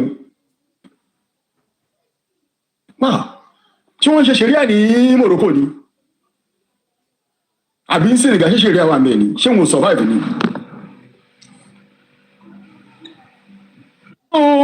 ṣe rí wọn kàn hide under ẹ̀sìn ni ó yẹ káwọn yẹn dẹ̀ wake up ó yẹ kán wake up ok ìgbà tí bàbá Tinubu tí wọn ní bàbá Tinubu gangan pé kò wà Muslim tó is not Muslim enough wọn tún fẹ́ wọn ti take one for right and our founding father need to be blamed as well. Because we were over ambitious to rule the largest continent, largest country of a black nation. Yeah, if not, you know what? These are people that say at the time of the independence, they say they are not ready for independence. They say no, Emma now, Emma quota system and federal character. Which country survive with quota system and federal character? I want to cause on the developed Nigeria quota system and federal character. The first secondary school, northern Nigeria. Kàbà wọn ní bóyá Kàbà ni kìíní kan eré àbẹ̀yẹ ló ti wá mo ti gbàgbé orúkọ Ọ̀fà wọn ló wà ṣọ́fà jẹ́ nọ́ọ̀tì ni ẹni bí tó ti ń gbé wọn gógó nìyẹn ṣé nọ́ọ̀tì lọ́fà ni ṣé nọ́ọ̀tì ní kú lọ́rin ni a máa ní north central north kìíní kan wọ́n dé bẹ̀rẹ̀ military ni wọ́n fi drill wọ́n fi perpetrate kìíní wọn nǹkan tí military cost tó cost là ń lọ ń wò lọ́yìn nǹkan tí military cost nìyẹn náà. ìyá how many minutes now. káwọn aráalé kọ́ máa wà conscious of their environment any strange movement wọ́n flag ẹ̀. Mama Aluta, sorry ma, just 1 minute, ma ṣì drop nsi. Mo kàn fẹ́ correct narrative kan tí TV for Naija stage. Wọ́n ní pé káwọn èèyàn máa create awareness tó bá ti rí nǹkan. Sir, ṣẹ́rí sir. Àwọn pípù yẹn níbi tèmi ti wá o tó máa ti fẹ́ wá sílùú yín wọ́n máa kọ́kọ́ kọ lẹ́tà sí yín wọ́n á kọ lẹ́tà páwọn ń bọ̀ wọ́n á dẹ̀ fún yín ní date tó ń bọ̀ wọ́n á dẹ̀ wá wọ́n á dẹ̀ carry out whatever they want to carry out. àwọn ọlọ́pàá níyàwó nìyẹn mà ẹjọ́ mà níyàwó nìyẹn mà ẹjọ́ mà níyàwó nìyẹn mà. ní bàbá ní wọ̀rọ̀ wọ́n kọ lẹ́tà fún wọn kó tó wá lérú àníyàwó ní ẹjọ́ fún ọkọ tó wá òkè ọdẹ àwọn ọlọ́dẹ tó rẹ̀ bẹ́ẹ̀. ẹ tó bèrè pé ìyàwó ni the same year táwa nú ẹ̀ náà ni December mọ́ February náà ni. Up till last year gbogbo last year November December even December ní Christmas time wọ́n kọ lẹ́tà sí ọ̀rọ̀ wọ́n lọ sẹ́rùkù wọ́n kọ lẹ́tà kan tó lọ gbàtà máa lọ sókè ọdẹ àwọn ọlọ́dẹ tó ń sì kí ọ̀wọ́n lé òkè ọdẹ wọ́n kọ́kọ́ lọ bá wọn wọ́n gbàbọ̀ ọwọ́ wọn aláwọn fẹ́ sábìsì ẹ̀ láti DSS ni o. ẹ sọ pé rí ni gbogbo commission yóò sí lọ́wọ́ yín. ok ìgbà tẹ́ ẹ̀ sọ wípé igbó ọ̀rà ni solution ṣé tí igbó ọ̀rà bá ṣubú nísìn kò sẹ́ni tó mọjọ́ ọlọ́jọ́ mi ìrókùrò so kí ló bá ṣẹlẹ̀ sí Nàìjíríà security humanity igbó ọ̀rà pọ̀fà rẹ̀ pẹ̀lú pipeline ẹ máa gbọ́ ẹnìkan àwọn mọ́tò ń bẹ̀ yẹn I don't know bóyá princess ni thank you mú tọ̀dọ̀ yín náà Talk TV ẹ máa gbọ́ wa dáadáa sìn Talk TV for Nigeria thank you. Cherry tẹ́ bá fẹ́ sọ̀rọ̀ security ìlú you always place it on the government. The government is only institution that is stable tí ò síbi tó ń lọ. What does that mean? When you look at Asari Dokubo tẹ́ ẹ wo àwọn Tom Polo báwo ló ṣe bẹ̀rẹ̀ pẹ̀lú wọn? You create a militia. Are you telling me Nigerian soldiers cannot secure the pipeline? You create these militias, you harm them, and they have turned to terror. Just like any other individual that created a militia and be harmed, we turn to a terror. In the case of Poke, effectively come and secure pipeline. Tíjọba ò lè secure pipeline. Tí Tọ́npọ́lọ̀ bá kú lẹ́ni ńkọ́, kí ló máa ṣẹlẹ̀ sí pipeline? So you need a streamlined system of government to institutionalize a security unit in a country. Èló lówó tó wà lọ́wọ́ Ìgbòho, èló lówó tó wà lọ́wọ́ ẹ̀. Militias wo ló wà lọ́wọ́ ẹ̀? Kí ni tools tó wà lọ́wọ́ ẹ̀? Kí ni intelligence tó wà lọ́wọ́ ẹ̀ tó máa fi train àwọn tó fẹ́ kó lọ sínú igbó? I'm not condemning the fact that pé ó rò pé bí Àgbẹ̀kọ̀yà ni he can go there and do whatever. We're talking about a bigger scale terrorists who are fully armed. But can I say something to you? By the same institution you want to deal with. Can I say something to you? They are harming them. Nigeria's National Security Adviser ó àmọ́ àwọn pípù yìí directly. Àìmọye cases táwọn sójà máa lọ sójú kínní tó máa pè wọ́n pé turn back ibi tó ti turn back báyìí wọ́n á dàbọ̀ bò wọ́n. Wọ́n sì rí àwọn sójà lọ́rùn ní ìjẹta. About 15 of them tó ń ṣe fídíò tó ń rẹ́ wọn lọ́rùn. So if you are losing that strength, ẹ fẹ́ sọ fún mi pé might nǹkan tí Ìgbòho máa create, it is equivalent to that of the soldier, of Nigerian soldier. Is that what you're telling me? Nǹkan tẹ̀mí sọ ẹ fún máa mi gbọ́ pé ẹ̀kẹ́kẹ́fẹ́lẹ́ ìkúnkẹ́ lè respond. When they went to kí lorúkọ Talon, ó ní pé 5 years ní Benin Republic, ó ní 5 years ló wà ní constitution normally, over change it to 7 years, just like Tinubu is also doing in Nigeria. Ó ti wà ní second reading. 4 years tẹ́lẹ̀ àwọn governor àti the president ń lò, ó ti fẹ́ yí sí 6 years. Wọ́n dẹ̀ máa pass ẹ̀ tó bá ti wọlé, ìyẹn ò ṣe pọ́n náà. Now Talon ṣe kínní yẹn ní Benin, àwọn ọmọ ìlú tó jẹ́ rebellion soldiers tó jẹ́ young strong soldiers wọ́n gbàjọba. Gbàtọ́ gbàjọba wọ́n dé orí national TV láti announce pé àwọn ti gbàjọba. Tinubu gbé fighter jet of over 4 fighter jets ló gbéra ní Nàìjíríà. Wọ́n lè lọ pa àwọn ọmọ yẹn ní alẹ́ ọjọ́ yẹn, wọ́n lọ pa àwọn ọmọ yẹn sọnù ní Benin Republic. Are you not aware of that too? I'm aware, but he was in that. So now, did you want to now tell me pé Nigeria ò ní might, they don't have the intelligence, they don't have the equipment, they don't have the air force might to subdue those people that are in the bush with our children? Is that what you want to tell me? So now we need to create a militias handled and anchored by a Nigerian individual who doesn't even have enough resource, enough intelligence. Hello. Can I say something? Baba, mi ò ní pé anybody máa lọ sínú igbó. But when you start to mo ti round up now, let's do it one by one. Taba interject àwọn èèyàn ní gbọ́ wa now. When I round up, ẹ máa gba mic. So if I want to round up now, I will tell you that institution of a country will handle the security of a country.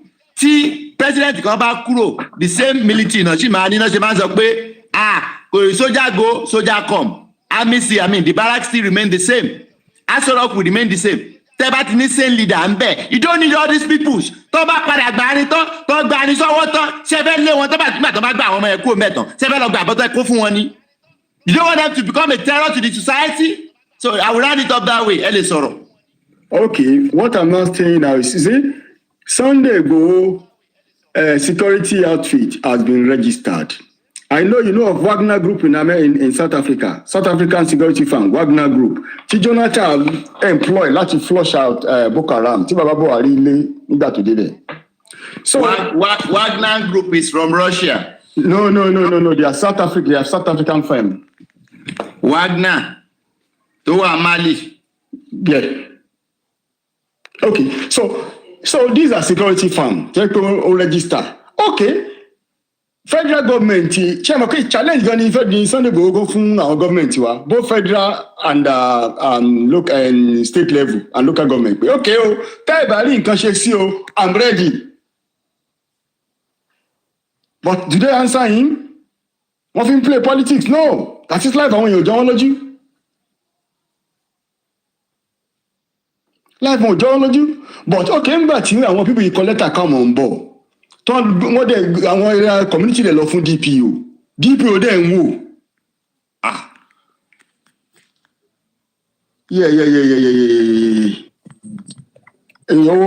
Ó wà pathetic. Sorry sir, bàbá TV. Okay sir, mo ń gbọ́ ìmọ̀. Kì í ṣe pé DPO wò ó.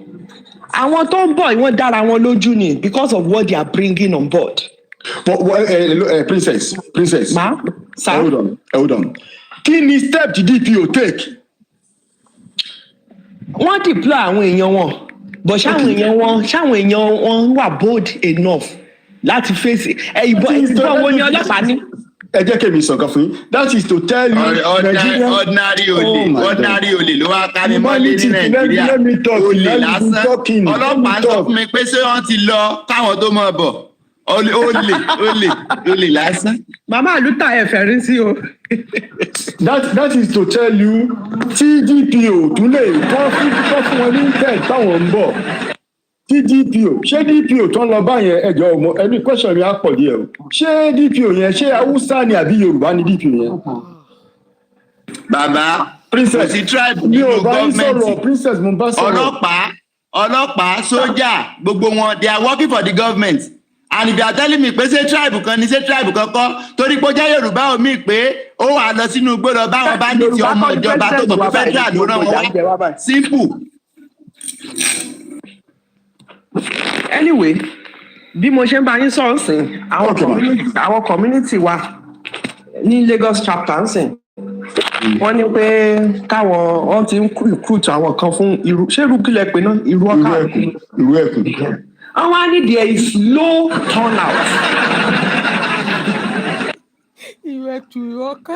wọ́n ṣe ní low turnout yẹn màmá mi tó ṣe ní low turnout yẹn tó bá rí RPG tó rí oríṣiríṣi fighter jet tó gbé wọlé wọ́n máa turn out. ẹ máa gbọ́ humanity èmi wá béèrè question kan mo ní ṣé bí ìlú wa la fẹ́ secure kí ló fa low turnout wọ́n ní wọ́n ń wò ó pé ṣé wọ́n gbé ìbọn gidi fáwọn ṣé wọ́n á gbé wẹ́pù kọ́ máa fi àwọn lọ́tà káì. That is where the problem is. ṣé pé there are people that are not ready to do it they are ready to do it but they are not convinced enough. Princess ẹ má bínú ẹ má bínú ṣé ìgbà tẹ́ ń sọ̀rọ̀ machine àwọn Nigerian soldiers torí àwọn tó wà ní YouTube kí ló wà lọ́wọ́ wọn torí àwọn tó wà ní YouTube ẹ jọ ariwo yẹn. yà kí ló wà lọ́wọ́ Nigerian soldiers kí ló wà lọ́wọ́ Nigerian Air Force what is in their hands kí ló wà lọ́wọ́ wọn tẹ́fí wá sọ pé ìlú ẹkùn náà á kó owó gbogbo owó ìlú tán máa lọ kó fún kó yá ẹ lọ ẹ jẹ́ ká kó machine tó dáa fún yín ká kó drone lé yín lọ́wọ́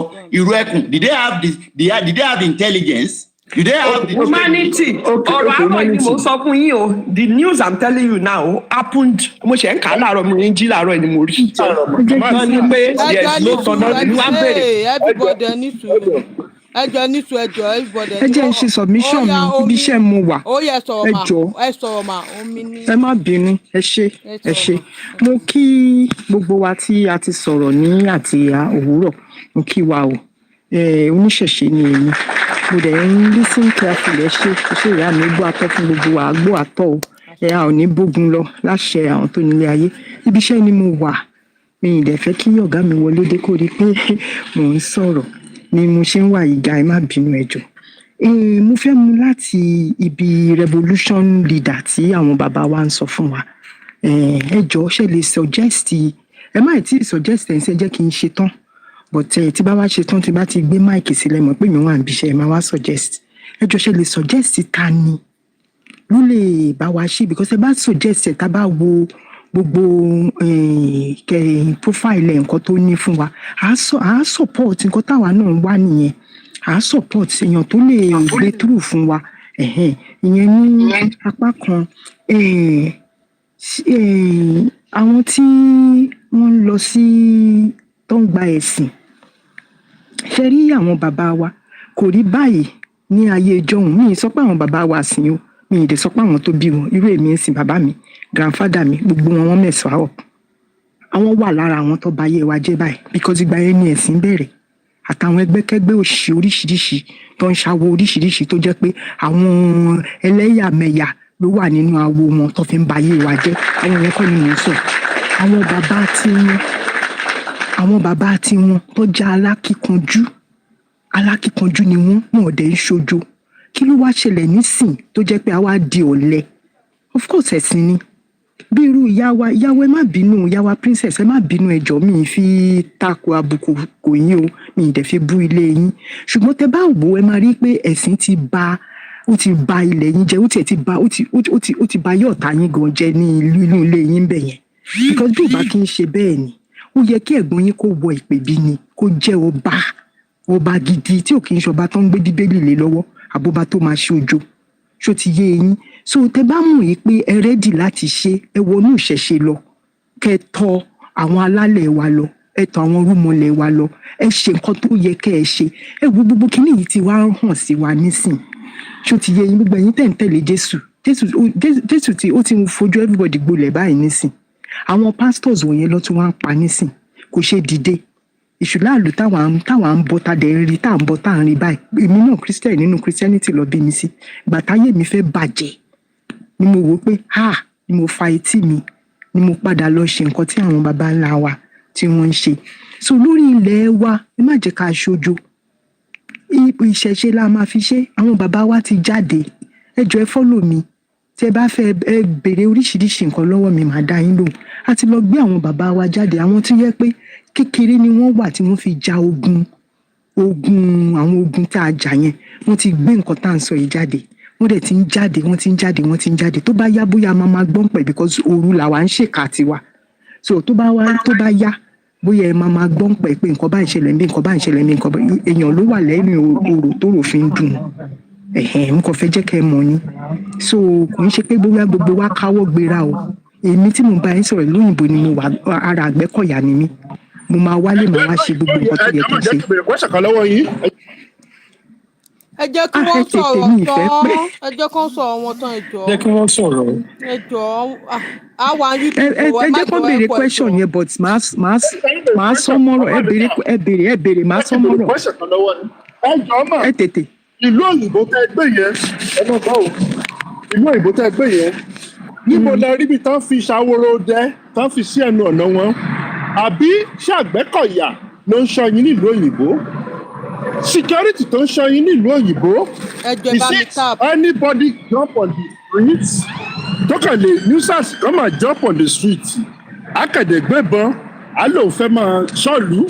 nǹkan tẹ̀yìn ò rí nìyẹn bàbá ẹ rí nǹkan àwọn pípù yìí lọ colonize wa ẹ jẹ́ kí n fún ọ lésì àwọn pípù yìí lọ colonize wa ṣó ti yé yín àwọn òrìṣà wa wà pẹ̀lú wọn ẹ̀wù àwa là ń gbé nílùú ìyá mọ̀ nǹkan tó ń ṣẹlẹ̀ ṣe rí ìyá wa tó kú níjọ́sí yẹn kò sí nǹkan kan tí ó mọ̀ ìyá yẹn bó ṣe ń kó àwọn kinní yẹn ló ń àwọn tí ó mojú wọn ló ń fa àwọn wọlé gbogbo ẹ̀ làwa mọ̀ ń gbà yẹn kó tó di pé ó kú wọ́n ń ṣe nǹkan tá à ń sọ yìí lábẹ́lẹ̀ wọn jẹ́ kẹ́ mọ̀ ni ṣé nǹkan tí mo sọ yé yín ṣe mọ̀ pé ìyá yẹn ti lọ nísìn ẹ wo bí gbogbo ẹ ṣe ń dàrú díẹ̀ bọ̀dẹ́ wọ́n tún ń dá ọgbọ́n sí tó rán ní system ọ̀dọ̀ wa ni wọ́n ti wá gba àwọn kíní àwọn òrìṣà wá dé wà lọ́wọ́ wọn wọ́n dẹ̀ mọ́ àwọn ṣe gbé gbogbo ẹlẹ́ kí ló dé tó ń jì. ìlú wọn ń bẹ̀ yẹn mà ṣé òrìṣà iná fi ṣọ̀lú wọn the question tí mo fi lù wọ̀nyí. òun ló ń jẹ́ kí ó máa tì kó máa bá a ṣe bẹ́ẹ̀ sọ́nsìn ṣé èyí ṣàsọ́nsìn ẹni pé wọ́n ń ṣọdún ṣe bẹ́ẹ̀ èèyàn kan sọ́nsìn wọn ń ṣọdún àwọn àjẹ́ ṣé wọ́n ṣe é ni ẹ wo ẹ lójókòó ẹ jẹ́ kó máa fi kinní bòyìn ló jẹ́ káwa ṣe nǹkan táwa máa ṣe ṣé ti yé yín ṣe táwa bá ẹ lísìn bàbá ṣe táwa bá ṣe nǹkan táwa máa ṣe àwọn sísítẹ́ẹ̀mù yòókù. wọ́n ń pọ̀ wá YouTube ẹ jọ̀ọ́ àwọn ẹ̀kọ́ yẹn pọ̀. àwọn sísítẹ́ẹ̀mù yòókù are put in place mo ti busy. ẹ ṣe gan ni Omilọlá. ẹ ní sùúrù ẹjọ́ tó yọ lọ ẹ jẹ́ kí máa ń sáré sọ Mr. Tóbilọ́ba ẹ ṣe gan wọ́n ti wà ń bí látàárọ̀ ìfẹ́ mi gan ti wà ń bí ẹni tí mo máa ní. ok architect. àwọn ló fẹ́ sọ̀rọ̀ ẹjọ́ ẹ̀yin tẹ́ wà ní YouTube Mama ALUTA TV òun lóyún kíní YouTube mi gbogbo ẹ̀yin tẹ́ fẹ́ máa wo àwọn program yẹn maybe tẹ́ ẹ bá síbí tẹ́ fẹ́ tún wò orí YouTube channel mi nìyẹn jọ wọn ẹ lè fún wa gift mọ́ TikTok mo sọ fún yín pé wọ́n tún fún wa ní subscription mẹ́rin. ẹ ṣe gan ni ẹ jọ èmi lè má lè sọ ó yá mò ń gbọ́ Tóbilọ́ba. mo lè má lè sọ Yorùbá bí ẹ̀yin àgbà ẹ jọ mo máa dàlú díẹ̀ pẹ̀lú èdè òyìnbó ẹ̀yin òbí wa lè kọ́ wa bí wọ́n ṣe ń sọ Yorùbá òun ni ó ti ń fojú hàn báyìí lára wa but èmi máa make sure pé àwọn ọmọ mi sọ níwọ̀nba pé mo lè kọ́ wa. You see, let me just go back to the issue of insecurity in Nigeria.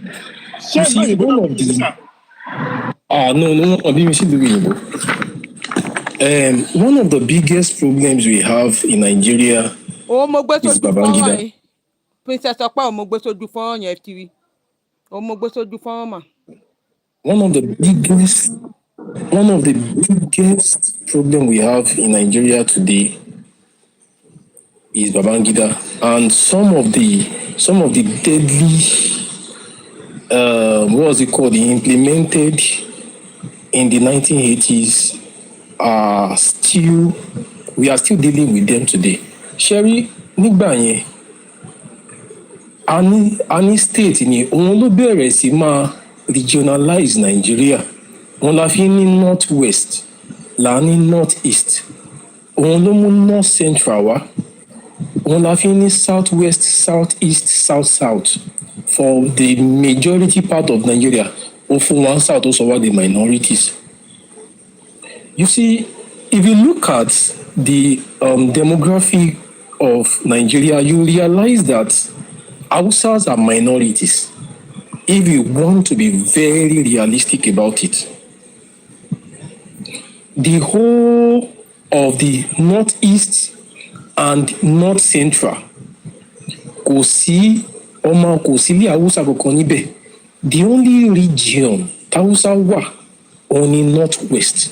So báwo ni region kan péré ṣe wá máa jẹ́ majority Nigeria lónìí? We have just 5 Hausa states. We have 8 Hausa states, but wọ́n ti fún Fúlàní ní mẹ́ta níbẹ̀. Èyí tó yẹ kó jẹ́ 9th state wọn, which is Bauchi state. About half of Bauchi state belongs to another tribe, not Hausa. Now, I want to just go into what the happenings in Nigeria. If we want to tackle insecurity, we have to go back to the grassroots level. And that's why one of the most, informed person, Timothy Gbọ́rọ̀ wọn níbí yìí, is King Banky at Humanity.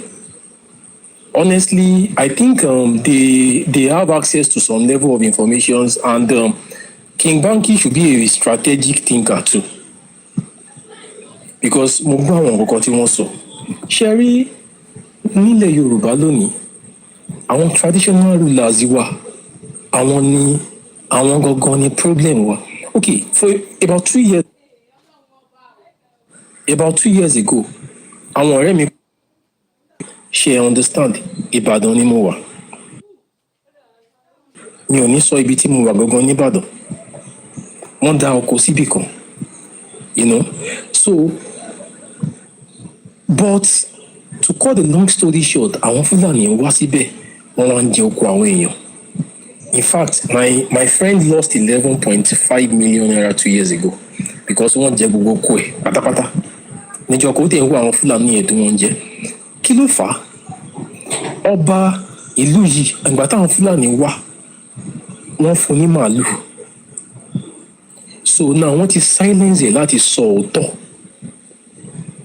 Tó bá wá ti wá jẹ oko tán, ọba wa sọ fáwọn tó ń dáko pé ẹ lọ mú màálù tó jẹ oko yín wá, àá fi mú Fúlàní tó jẹ oko. Ta ló fẹ́ lọ mú màálù? So àwọn problem yìí ti persist gan nílẹ̀ Yorùbá tó yẹ pé a ti fààyè gbà. Àwọn bàbá wa náà ló kọ́ tá wa láyé ìgbà yẹn. History yẹn kàn repeat ara ẹ̀ ní. Wọ́n máa gbé glass fún wọn, wọ́n á fi kó àwọn èèyàn wa lẹ́rú. Ṣé àwọn ọmọ wọn kọ́ ni wọ́n ń kó lẹ́rú ni? The same strategy táwọn òyìnbó lò làwọn Fúlàní náà tó fẹ́ máa lò fún wa lónìí. Kí làwọn traditional rulers wọ́n ń ṣe? Báwọn traditional rulers wọ́n ṣe ní lọ́wọ́ làwọn politicians wa náà ṣe ní lọ́wọ́. If you look at an average Yorùbá man, tẹ bá ti rí ibi táwùsá bá wà, nǹkan tó yóò kí n jẹ́ ká àwọn Haúsá àti Fúlàní sọ̀rọ̀ ni pé wọ́n máa ń feel intimidated, wọ́n ní inferiority complex. Now silence yẹn ló máa ń bá àwọn èèyàn lẹ́rù láti sọ̀rọ̀, wọ́n mọ̀ pé inferiority complex ni wọ́n ní. Tó wá jẹ́ pé opinion wọn ló máa count jù ní room tí wọ́n bá wà. Yorùbá kì í rí the room, wọn mọ̀ káwọn wípé yìí ní inferiority complex ní. Ẹ lọ sí National Assembly, most of our verdicts tí wọ́n pass jù are coming solely from the Fulani men. Àdìsọ́ pé Fulani ò gbọ́n. Our constitution has been filled with homicide, what's it called? Decrees. Wọ́n ti tà wá, àwọn leaders wa ti tà wá. Now, ẹ jẹ́ ká sọ̀rọ̀ nípa kí lorúkọ àwọn militias like the Sunday Igboho and the rest of them. When Governor Seyi Makinde and the late Akeredolu came up with a security architecture for the Southwest, Amotekun, the APC government did not endorse it. They didn't support it. It was the time of Buhari this thing started. Wọ́n support ẹ̀. Ẹ wò bọ́n tó wà lọ́wọ́ àwọn Àmọ̀tẹ́kùn yẹn. imagine take bẹ̀rẹ̀ sí máa harm wọn kẹ́ fún wọn láwọn munitions kẹ́ fún wọn láwọn machines gidi kẹ́ improve calibre bullet wọn increase ẹ̀ tó máa rí ọwọ́ nǹkan tó máa rí nǹkan tó wà lọ́wọ́ wọn ẹ̀rù máa bà wọ́n. Imagine the southwest today without Àmọ̀tẹ́kùn a ti máa wà under fatal invasion tó jẹ́ pé apá ò ní lè ka ẹnu ò ní lè sọ mọ́. What is really happening in Nigeria? What is going on in this country? Màmá omi tí wọ́n ń sọ̀rọ̀ lẹ́ẹ̀kan yìí pé ká go back sí ìṣẹ̀ṣe ká ṣe kínní. I'm not saying that ìṣẹ̀ṣe ò ṣiṣẹ́, but ìṣẹ̀ṣe ò lè ṣiṣẹ́ without information. Kò lè ṣiṣẹ́ without intelligence. Kò lè ṣiṣẹ́ without training. Ayé ti lajú, ayé ti advance.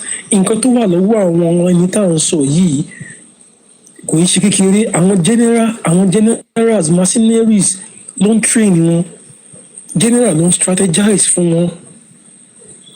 Ẹ jẹ́ kí wọ́n profile all Nigerian generals. Tí wọ́n bá profile wọn, I'm telling you that insecurity in Nigeria is going to be reduced to the minimum. Most of these godfathers starting sọ̀rọ̀ Nigeria yìí, they still have all these generals are still they are still submitting to them. They are still answerable to them even after they've left the military. Let them profile Nigerian generals, and you will realize insecurity in Nigeria will drop dead. Kí ló dé tó fi ń profile àwọn èèyàn gidi? Kí ló dé tó fi ń profile àwọn tó ń sọ àwọn tó fẹ́ gbara wọn sílẹ̀ lọ́wọ́ àwọn Fúlàní? Look at what is happening in Benue and Plateau State today. Wọ́n kàn profile àwọn kan, wọ́n sọ pé àwọn ni ipa wọn ló ń da ìlú rú. Àwọn tó wá pààyàn níbẹ̀ wọ́n máa lọ, tí wọ́n bá tún mú wọn máa fi wọ́n sílẹ̀. What is really happening in Nigeria? Please, as far as I'm concerned, I know that Tinubu can be pushed out in 2027, and I will not stop saying it. Ìgbà tí Tinubu fẹ́ bẹ̀rẹ̀ nǹkan tá à ń sọ yìí, protest ló fi bẹ̀rẹ̀. Protest làwọn náà fi máa lé. Ó mọ protest yẹn lò dáadáa. Ó ń fund oríṣiríṣi group. Ó ń incite àwọn èèyàn against Jonathan, against PDP nígbà yẹn. Mi sọ pé PDP dá, but economy in PDP is 1,200% better than it's 12 times, yes, it's still 1,200% better than what is happening in OPC. Yes. A dollar to naira to dollar was 150. The dollar after Brazilian 150. Black market around 160. Today, around 1,400 naira. In fact, last year around 2,000. Nǹkan tó dẹ̀ fi wọ́n 1,400 ni pé wọ́n subsidize dollar. Go and ask economic experts. They are subsidizing it. Yorubas kì í ṣe dìdìrìn. That's why tó jẹ́ pé ní Nàìjíríà lónìí àwa la dàbí èyìnbó àtàwọn Igbo. Please ẹ jẹ́ kẹ́ni yìí mood òun reverberate. So òun ló fi dàbí pé nígbà tí wọ́n attack ilẹ̀ Yorùbá everybody dìde. Kí ló dé tá a fi dìde? A dìde tó rà wà enlightened. Tábà wà enlightened ni ó kàn máa slide bẹ́yẹn ni. Look at Kwara State. See, àwọn ará Kwara mi rò bí wọ́n ti ṣetán, especially àwọn tó wà nílọrin. Wọ́n ti fi ẹ̀sìn bu àwọn ará Ìlọrin lójú. Òun náà ni wọ́n fi gbalẹ̀ lọ́wọ́ wọn. That's the reason tí Babangida náà fi àwọn náà sí North Central. Ó kó àwọn ará okun kan, ó kó wọn sí North Central sí Kogi. Nigerians should fight against that evil division called North Central. They are not northerners. Kwara people are not northerners. Kogi people are not northerners. People from Benue will tell you they are not northerners. Plateau will tell you they are not northerners. Taraba will tell you they are not northerners. Princess, ẹ ní láti sensitize àwọn ọmọ Ìlọrin, ẹ ní láti sensitize wọn. Kí ni problem wọn? for the past 80 years nísìnyí tẹ́ bá watch ni wọ́n ti ń profile àwọn oníṣẹ́ ẹ̀ṣẹ̀ níbẹ̀ ipe kí wọ́n máa ṣèṣẹ̀ sí wọn nǹkan Christian lèmi but why are you profiling them kí ló dé fẹ́ fi lé wọn kúrò nílùú wọn I was watching one recently tí wọ́n lọ na ìyá yẹn mọ́lé kí ló ń ṣẹlẹ̀ pẹ̀lú àwọn alábọ̀dé yìí àwọn náà ló gbàbọ̀dé fún wa nílẹ̀ Yorùbá what is going on let me tell you something. bàbá ẹ jẹ́ fìlọrin lọ́rùn lẹ̀ ẹ̀mí àná ń jẹ́ ńlọrin láti gbà ó wá nìyẹn ẹ̀mí àní. ṣèbí humanity ṣèbá bá yín láyé ni ṣèbá wa bá yín láyé ni nǹkan tẹ́mi ń sọ ni pé wọ́n ti lè gbà lọ́rin torí wọ́n bá pé bọ̀ torí wọn ò tí ì pé ni haúsá nísìnyí wọn ti tara wọn ti realize nísìnyí pé ó ti deep ju báyẹn lọ bá mi. princess ṣé nǹkan tẹ́ ń sọ ni pé a lè gbà lọ́rin padà lọ́wọ́ wọn lọ́wọ́ fúlàní. láago mélòó ẹ wo yẹn ti lọ jàre. àló ti deep ó ti deep then sorry mama Luta mo fẹ́ sáré ṣòfófó kan fún architect àbí am I correct? mo lọlé nígbà tó ṣe primary ẹ̀yin tẹ́ ẹ̀ ń sọ pé wọ́n fẹ́ wọ́n á gbàjọba lọ́wọ́ Tinubu mo lọlé nígbà tó ń ṣe primary 500 lọ pé wọ́n tún jà lé lórí wọ́n jà. 500 àbí 5,000. 500 naira òfófó mo sọ fún 500 naira. nígbà tí n bá sọ 500 naira kò sí rọ́ọ̀nù jẹ́ àwọn political leaders yẹn ni problem àbáwọ̀ ará ìlú. ebi ò jẹ́ 6 hours náà fi wà nù. Màmá Luta ìgbà wo mo fẹ́ sọ̀rọ̀ ẹjọ́ náà. Màmá Luta ṣe rí tá bá ń sọ pé tá bá fi òpè bóyá àwọn èèyàn ní problem ṣe rí tá bá tún sọ pé ká tún wo side kan náà ẹ máa realize pé philosophy ò wrong somebody said that to keep people's mouth shut keep them in perpetual penury ẹni tí ó ti jọ láti jẹta tẹ bá fún 500 naira ó máa lọ ra gàrí kò ní máìdí ń bẹ̀rẹ̀ láti trade kìíní ẹ̀ dànù torí èmi àti yín wà privilege la fi ń sọ̀rọ̀ báyìí la fi wò pé kìíní yẹn pé kò mọ́pọlọ wá pé kò right wọ́n ti fi ebi weaken àwọn èèyàn ò lè sọ̀rọ̀ níta mọ́ àwọn èèyàn ò lè make right decisions mọ́ ebi ń pa àwọn èèyàn níta. Baba, how much is a bowl of gari? Èló ni rọ́bà gàrí? Ṣé rọ́bà gàrí nísìn? ẹ wọ ẹbí ẹ ti jáde sùúrù ẹ jẹ́ kí kinní wa kí ìfẹ́ mi lè sọ ìfẹ́ mi ti pẹ́ bí nígbà tí ẹ bá ń sọ pé ebi lọ́jọ́ káwọn ẹ lọ gbà bàbá ẹ jẹ́ kí n sọ̀rọ̀ tán. ẹ jẹ́ kán round up ẹ jọ ìfẹ́ mi á lè sọ̀rọ̀ ó ti pẹ́ ń bí gan àwọn èèyàn dẹ̀ ti sọ̀rọ̀ lẹ́yìn. ẹ jẹ́ kí n round up. ó yẹ round up. náà ṣe rí nǹkan tí mo máa sọ ni pé ẹ jẹ́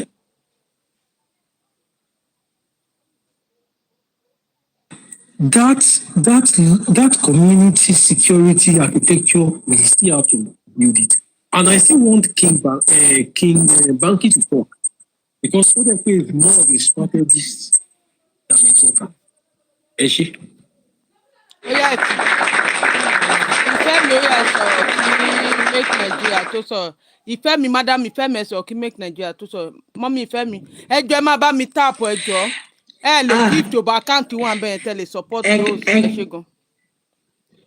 ẹ káàsán o Màmá Luta àyà mi ẹ káàsán gbogbo lé ojú òní tí yín lágbára Ọlọ́run okun àti agbára Ọlọ́run ò ní gbà lọ́wọ́ wọn láṣẹgun Ọlọ́run ò ní gbókun àtagbára lọ́wọ́ èèyàn àti dáadáa àti mọ́mí tẹ́ ẹ ti sọ̀rọ̀ ṣe rí ọ̀rọ̀ mi mo máa mọ ní ṣókíṣókí mo bẹ̀yìn torí Ọlọ́run ẹ̀yin dáadáa àti mọ́mí ọmọ kékeré ló sọ̀rọ̀ bò mo fẹ́ pé kẹ́ bá mi tẹ̀lé ní one after the other kò ní pọ̀ but màá kàn mú ní ṣókíṣókí ṣe rí àkọ́kọ́ ẹ jẹ́ kọ́kọ́ bẹ̀rẹ̀ níbi pé nígbà tí Tinubu tiẹ̀ kọ́kọ́ wá tó ní òun lókun kò séyàn kọ́kọ́ tó béèrè pé bàbá ṣé ikú ló kàn wá ni àbí iyì ìyẹn àkọ́kọ́ mo gbé yẹn ti sẹ́gbẹ̀ẹ́ kan ṣe wá rí gbogbo àwọn mọ́mí àti dáàdì tó ti ń sọ̀rọ̀ you're all right àtẹni tó mú lórí àtẹni tó mú láàrin you're all right but níbo ni dìmídìmí problem gbogbo Nàìjíríà ti bẹ̀rẹ̀ ọ̀dọ̀ ẹ̀yin dáàdì àti mọ́mí yìí náà ló ti bẹ̀ mo máa ń tẹni mo ti sọ̀rọ̀ yìí lórí platform Màmá Luta rí ọ̀dọ̀ yìí gangan ni problem ti bẹ̀rẹ̀ ẹ sọ pé Tinubu ní ẹ̀ka ṣàǹfààní ọ̀dọ̀ yìí gangan ló ti bẹ̀rẹ̀ ẹ fẹ́ kí revolution bẹ̀rẹ̀ níbo ló yẹ kó ti bẹ̀rẹ̀ inú ilé ìwọ ti ká lára ẹ ló yẹ kó ti bẹ̀rẹ̀ ní ọ̀nà wo ẹ jẹ́ kọ́kọ́ bẹ̀rẹ̀ pé àkọ́kọ́ mo ní àwọn parent gangan ní problem Nàìjíríà àkọ́kọ́ òbí ọmọ kìíní òbí kejì òbí kẹta òbí kẹrin ó dẹ̀ ń kó agbẹ́rẹ́ òkà ju kó tó ẹyọ kan lọ àwọn mẹ́ta tó kù ó dá sí society wọ́n di problem ó yá orú Tinubu wá rí orí ọmọ yẹn ó gbà ó bẹ̀ sí fún lówó tó rí rí láyé ẹ̀ tó má ní kó lọ bẹ orí ìwọ tó jẹ́ parent ẹ̀gbọ́n wa ó máa bẹ wá ibẹ̀ yẹn ó dúró síbẹ̀ káwọn parent caution ara wọn yìí ti pé kẹ́ ẹ bímọ rẹ̀ kódà kó jẹ́ ọmọ kan ló bí tó bá jẹ́ akọni ìwọ̀n ọmọ kò bímọ inú àdùn.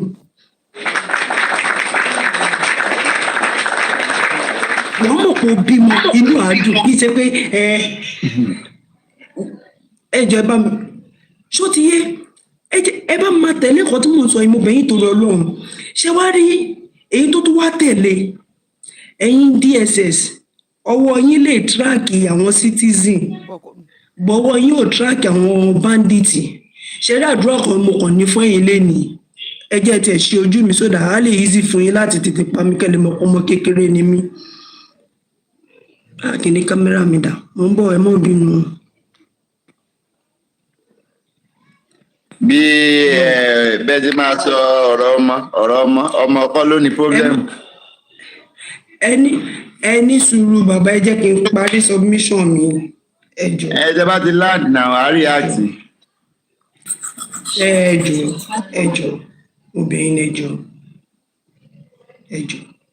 ṣe wá rí ẹ̀yin DSS tó jẹ́ pé ọwọ́ yín ó lè track citizen láti mú ìtorí pé wọ́n sọ̀rọ̀ pé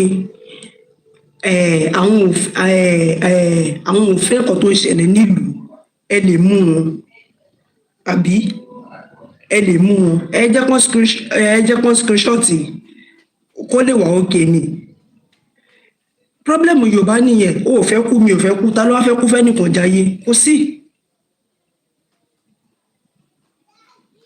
kò sí ọwọ́ yín lè track citizen bọ́wọ́ yín ò lè track àwọn tó wà nùgbò àdúrà kan ṣoṣo pé mo gbà fún yín tó bá jẹ́ pé nǹkan tẹ̀ ń ṣe all right bó ṣe ń ṣẹlẹ̀ sí àwọn tó ń bẹ nùgbò á ṣẹlẹ̀ sẹ́yìn náà láti orí olórí yín títí lọ dórí ẹ̀yin tẹ́ ẹ jẹ́ kéékèèké ibẹ̀ ẹ̀yin náà pẹ̀lú problem Nàìjíríà ẹ̀yin kígbe Tinubu lẹ́nìí ẹ̀yin tẹ̀ ń tẹ̀lé Tinubu ṣé ẹ fẹ́ sọ pé mọ̀kàn tó right ṣé Tinubu nìkan fún rẹ̀ lè ṣe nǹkan ṣé ẹ rí igbó kan tó dúró tó sọ pé òun dá dúró kò possible igi kan ò lè dúró kó sọ pé òun jẹ igbó kò possible ẹ̀yin tẹ́ ń gbébọn tẹ̀lé ṣé ẹ mọ̀ nǹkan tó tọ́ ni ẹ mọ̀ bó tó bá ti fún yín ní díẹ̀ ẹ ti wò pé ó ti solve problem Nàìjíríà kò solve gbogbo alájọ máa jí káíkárì ṣé wá rí last thing tí mo fẹ́ sọ òun ni pé wọ́n sọ̀rọ̀ revolution ẹni tí bí ní ta ni ó máa jẹ́ leader revolution ẹni tí bí tẹ́ bá fẹ́ bẹ̀rẹ̀ revolution pé truly ẹ ready ẹ fẹ́ ṣe revolution truly ẹ bẹ̀rẹ̀ láti community yín Yorùbá ẹ wà fond of nǹkan kan bandit máa wá sọ́dọ̀ tí yín wọ́n máa gbé kúkúrú wọ́n máa gbé gíga wọ́n máa gbé gígùn wọ́n máa ṣe fídíò by life wọ́n máa pa wọn àwọn same person yẹn ni àwọn gọ́ọ̀mẹ̀ntì wa tún ní wọ́n ti repent kí ni wọ́n máa kó wọn padà wá báyìí ẹ̀yin wá mú àwọn the same person yẹn ẹ̀ wọ́n máa ṣe fídíò àti wọ́n bá dìtò ẹ má nà wọn ẹ má fọkàn wọn ẹ má wọrí ṣebí àfẹ́ kẹ́kọ̀ọ́ ni làákàyè wà àfẹ́ kó ṣí Apostle Suleiman sọ̀rọ̀ kan ó ní kílẹ̀ ń fídíò fún ó ní ẹ pa kámẹ́rà yín kẹ́ ṣe the needful and tẹ́ bá fẹ́ kí kíní kó wà easier tó bá ti di pé ẹ mú bandit kan ní community kan ẹ jẹ́ kí gbogbo yín wà ní accord ní pé yes gbogbo kódà kò jẹ́ ẹ̀yin 100 ló wà nílùú yẹn ẹ wà ní accord kan pé eléyìí ṣe ó gbọ́dọ̀ lọ ẹ jẹ́ kí gọ́ọ̀mẹ̀ntì kó oògùn wá tó bá wá ẹ jẹ́ kó oògùn yín kó má di pé lágbájá ló ṣe èmi ò sí bẹ̀ rárá That is how you can become more stronger. By the time tó bá rí pé okay community tèmi ṣe bẹ́ẹ̀ community tèmi ṣe bẹ́ẹ̀ ẹja wá wò bóyá gọ́ọ̀mẹ̀ntì máa wá ní agbára lórí yín. Bókẹ́ tó mọ anything ẹ ti ṣe fídíò àti mú wọn epo náà lásán gan ẹ̀ nífẹ̀ẹ́ já wọn bẹ́ẹ̀ kí wọ́n dẹ̀ ń pa ẹ̀yìn bẹ́ẹ̀ ní pa ẹran. So tẹ bá fẹ́ bẹ̀rẹ̀ revolution yín ẹ bẹ̀rẹ̀ láti community yín gangan ni kẹ́ ti bẹ̀rẹ̀ èyí tẹ́ ẹ bá ti mú ẹ mọ̀ kọ́ tó yẹ kẹ́ ẹ ṣe. Èmi tẹ́ ẹ bá ti tún mú ẹ mọ̀ kọ́ tó yẹ kẹ́ ẹ ṣe. Tí gọ́ọ̀mẹ̀ntì bá ṣe wá wò pé kí ló ṣẹlẹ̀ bẹ́ẹ̀ kò yẹ kẹ́ ẹ take law ẹ jẹ́ kó kó gbogbo yín nínú community yẹn pátápátá ẹ jẹ́ kó kó gbogbo community yẹn tó bá kó gbogbo yín tí gbogbo yín fọwọ́ ṣọ̀kan ó yà náà ìgbèríko kan gbọ́ pé nǹkan báyìí bá ṣẹlẹ̀ níbí báyìí ìgbèríko èmi náà ṣe the same thing but tẹ́ bá ti mú wọn ọlọ́pàá ẹ wá gbà wọn ara yín lè ń ṣe ṣe gọ́ọ̀mẹ̀ntì because ẹ̀yin ló ń dínkù kì í ṣàwọn so the only thing tí mo fẹ́ sọ náà nìyẹn ẹ ṣe gbọ̀yà mi.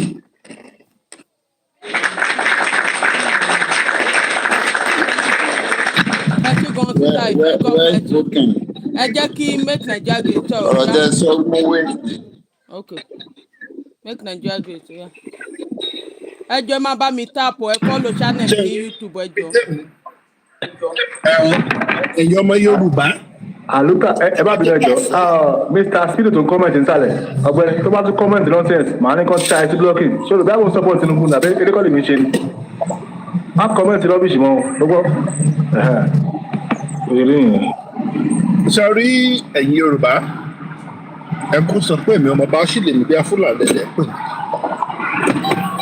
ẹ ní dìde ẹ yé kọ̀mpléènì. bọ́lẹ́wà kí nìyẹn ń pariwo ẹ̀gbọ́n bọ́lẹ́wà tó yà wọ́n tún yí. sọrí responsibility yín ẹ dìde fún responsibility we complain too much ẹ̀yin lè máa jí lọ́jọ́ kan lè máa sọ pé ẹ̀gbọ́n yín kan wà lóyìnbó kó ẹ̀gbọ́n mi ò ràn mí lọ́wọ́ dẹ̀ kó ràn mí lọ́wọ́ wake up stand for your responsibility we complain too much. Nàìjíríà bí tí Nàìjíríà dé dúró yìí àwọn kan máa jáde ọ̀pọ̀lọpọ̀ tí yóò tán kristẹni wọ́n ṣe kristẹni ní tèmi oníṣẹ̀ṣe ní mùsùlùmí ní tèmi àwáṣẹ̀ lọ gbàṣẹ̀ṣe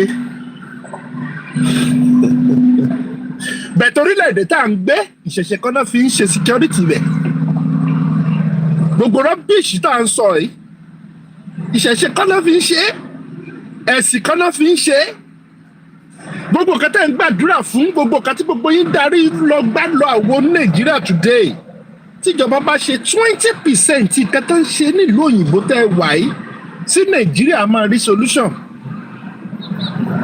àwọn èèyàn ń kú bí ẹran Nàìjíríà kí ló dé kò sí hospital kò sí ná tí náà bá sí security ò ní sí náà and the people you are following that place they don't have the knowledge ní knowledge àwa jẹun yóò most of àwa tá dẹ̀ ń kó problem sí Nàìjíríà àwa tá wà lóyìnbó ni we are so selfish ẹ̀yin lẹ́mọ̀ ọmọ wa sórí social media àwọn kan fẹ́ wá gbalẹ̀ wá ní o Ìgbò fẹ́ wá gbalẹ̀ wá ní o Fúlàní fẹ́ wá gbalẹ̀ wá ní but ìlú òyìnbó lẹ́yìn ń gbé now we are living in another man's country. Ilẹ̀ bàbá wa ó sì ẹ̀ bàbá yín tó jẹ́ pé ó ti fail yín for years almost 500 years wọ́n fi tà yín lẹ́rù náà your forefather that you are praising today that foolish forefather that you praise today over 500 years wọ́n fi tà wá lẹ́rù náà sí lóyìnbó náà go and check it out there how many slaves were sold into New World 12.7 million almost 2 million ló kú sórí omi náà lórí Red Sea òyìnbó ló kọ́ ló wá rà yín náà and you complain why ṣé àti padà sóko ẹrú yẹn padà right now orílẹ̀ tá a wà Nàìjíríà ṣé àwọn èèyàn ti padà sóko ẹrú A bag of rice is almost 100,000, but the minimum wages is 70,000 naira. Some states still pay like 30,000 naira. Ṣé àti padà sóko ẹrú yẹn? Àti padà sóko ẹrú yẹn now. But every day we just give excuse.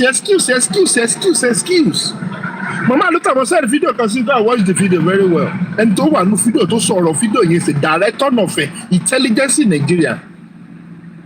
Lọ́gbọ́n kan tó sọ ní fídíò yẹn. Mo ní tí mo sẹ́ndẹ̀ sí i náà. Ẹ lọ gbọ́ fídíò yẹn látòkè délẹ̀ kẹ́ lọ listen to that video. Ẹ rí i pé gbogbo ọ̀rọ̀ tí mo ti bá yín sọ látọ̀jú ẹni má nìyẹn sọ. Everything. Gbogbo ọ̀rọ̀ tí mo ti ń sọ fún yín ẹni tó jẹ́ pé ẹni tó sọ yìí ó wà nínú ọ̀gá ológun ní olówà in charge of intelligence in Nigeria. But you see that ní knowledge a máa ronú àwa la kàwé jù àwa la jáde jù old glory nínú ìlú ń bàjẹ́. Gbogbo nǹkan ti wà bàjẹ́ yẹn náà ló dẹ̀ sún àwa Yorùbá débi tẹ́ ẹ dé lẹ́nìí. Ò lẹ ṣe máa rí ẹlú oníṣẹ́ olú ọmọdé rómọdé. Ẹ lọ gbé wèrè kẹjá láti inú gbó láti ibìkan tí ò jẹ tí ò lè kọ orúkọ ìyá ẹ lẹ̀. Ẹni kan gbé security lẹ́lú. Bàbá wa oko yìí lẹ́rú for like 2 years ló fi gbowó lọ́wọ́ yín. Ẹ dáwọ́ fún ọ̀tọ́ wà lóyìnbó ń dáwọ́ fún in thousands, millions, in billions. Àwọn kan wà lábẹ́ ẹgbẹ́ gbogbo ló da mílíọ̀nù náà kọ́ radio station náà kọ́ everything náà kọ́ létí ilé ìtò ìlérí ẹ̀kọ́ lẹ́nà. After gbà tó lóyìn tí wọ́n pa wọn lè wọ́n bẹ̀ ṣé wọ́n pa yín lẹ̀ Yorùbá right now? Where is he? Òun lè rí pẹ̀lú MC Olúọmọ ń jẹ́ tàtàjẹ́ ń ṣe pàtí ní bẹ́ẹ̀dẹ̀ ìyàwó ọmọ MC Olúọmọ. Is there? But we complain.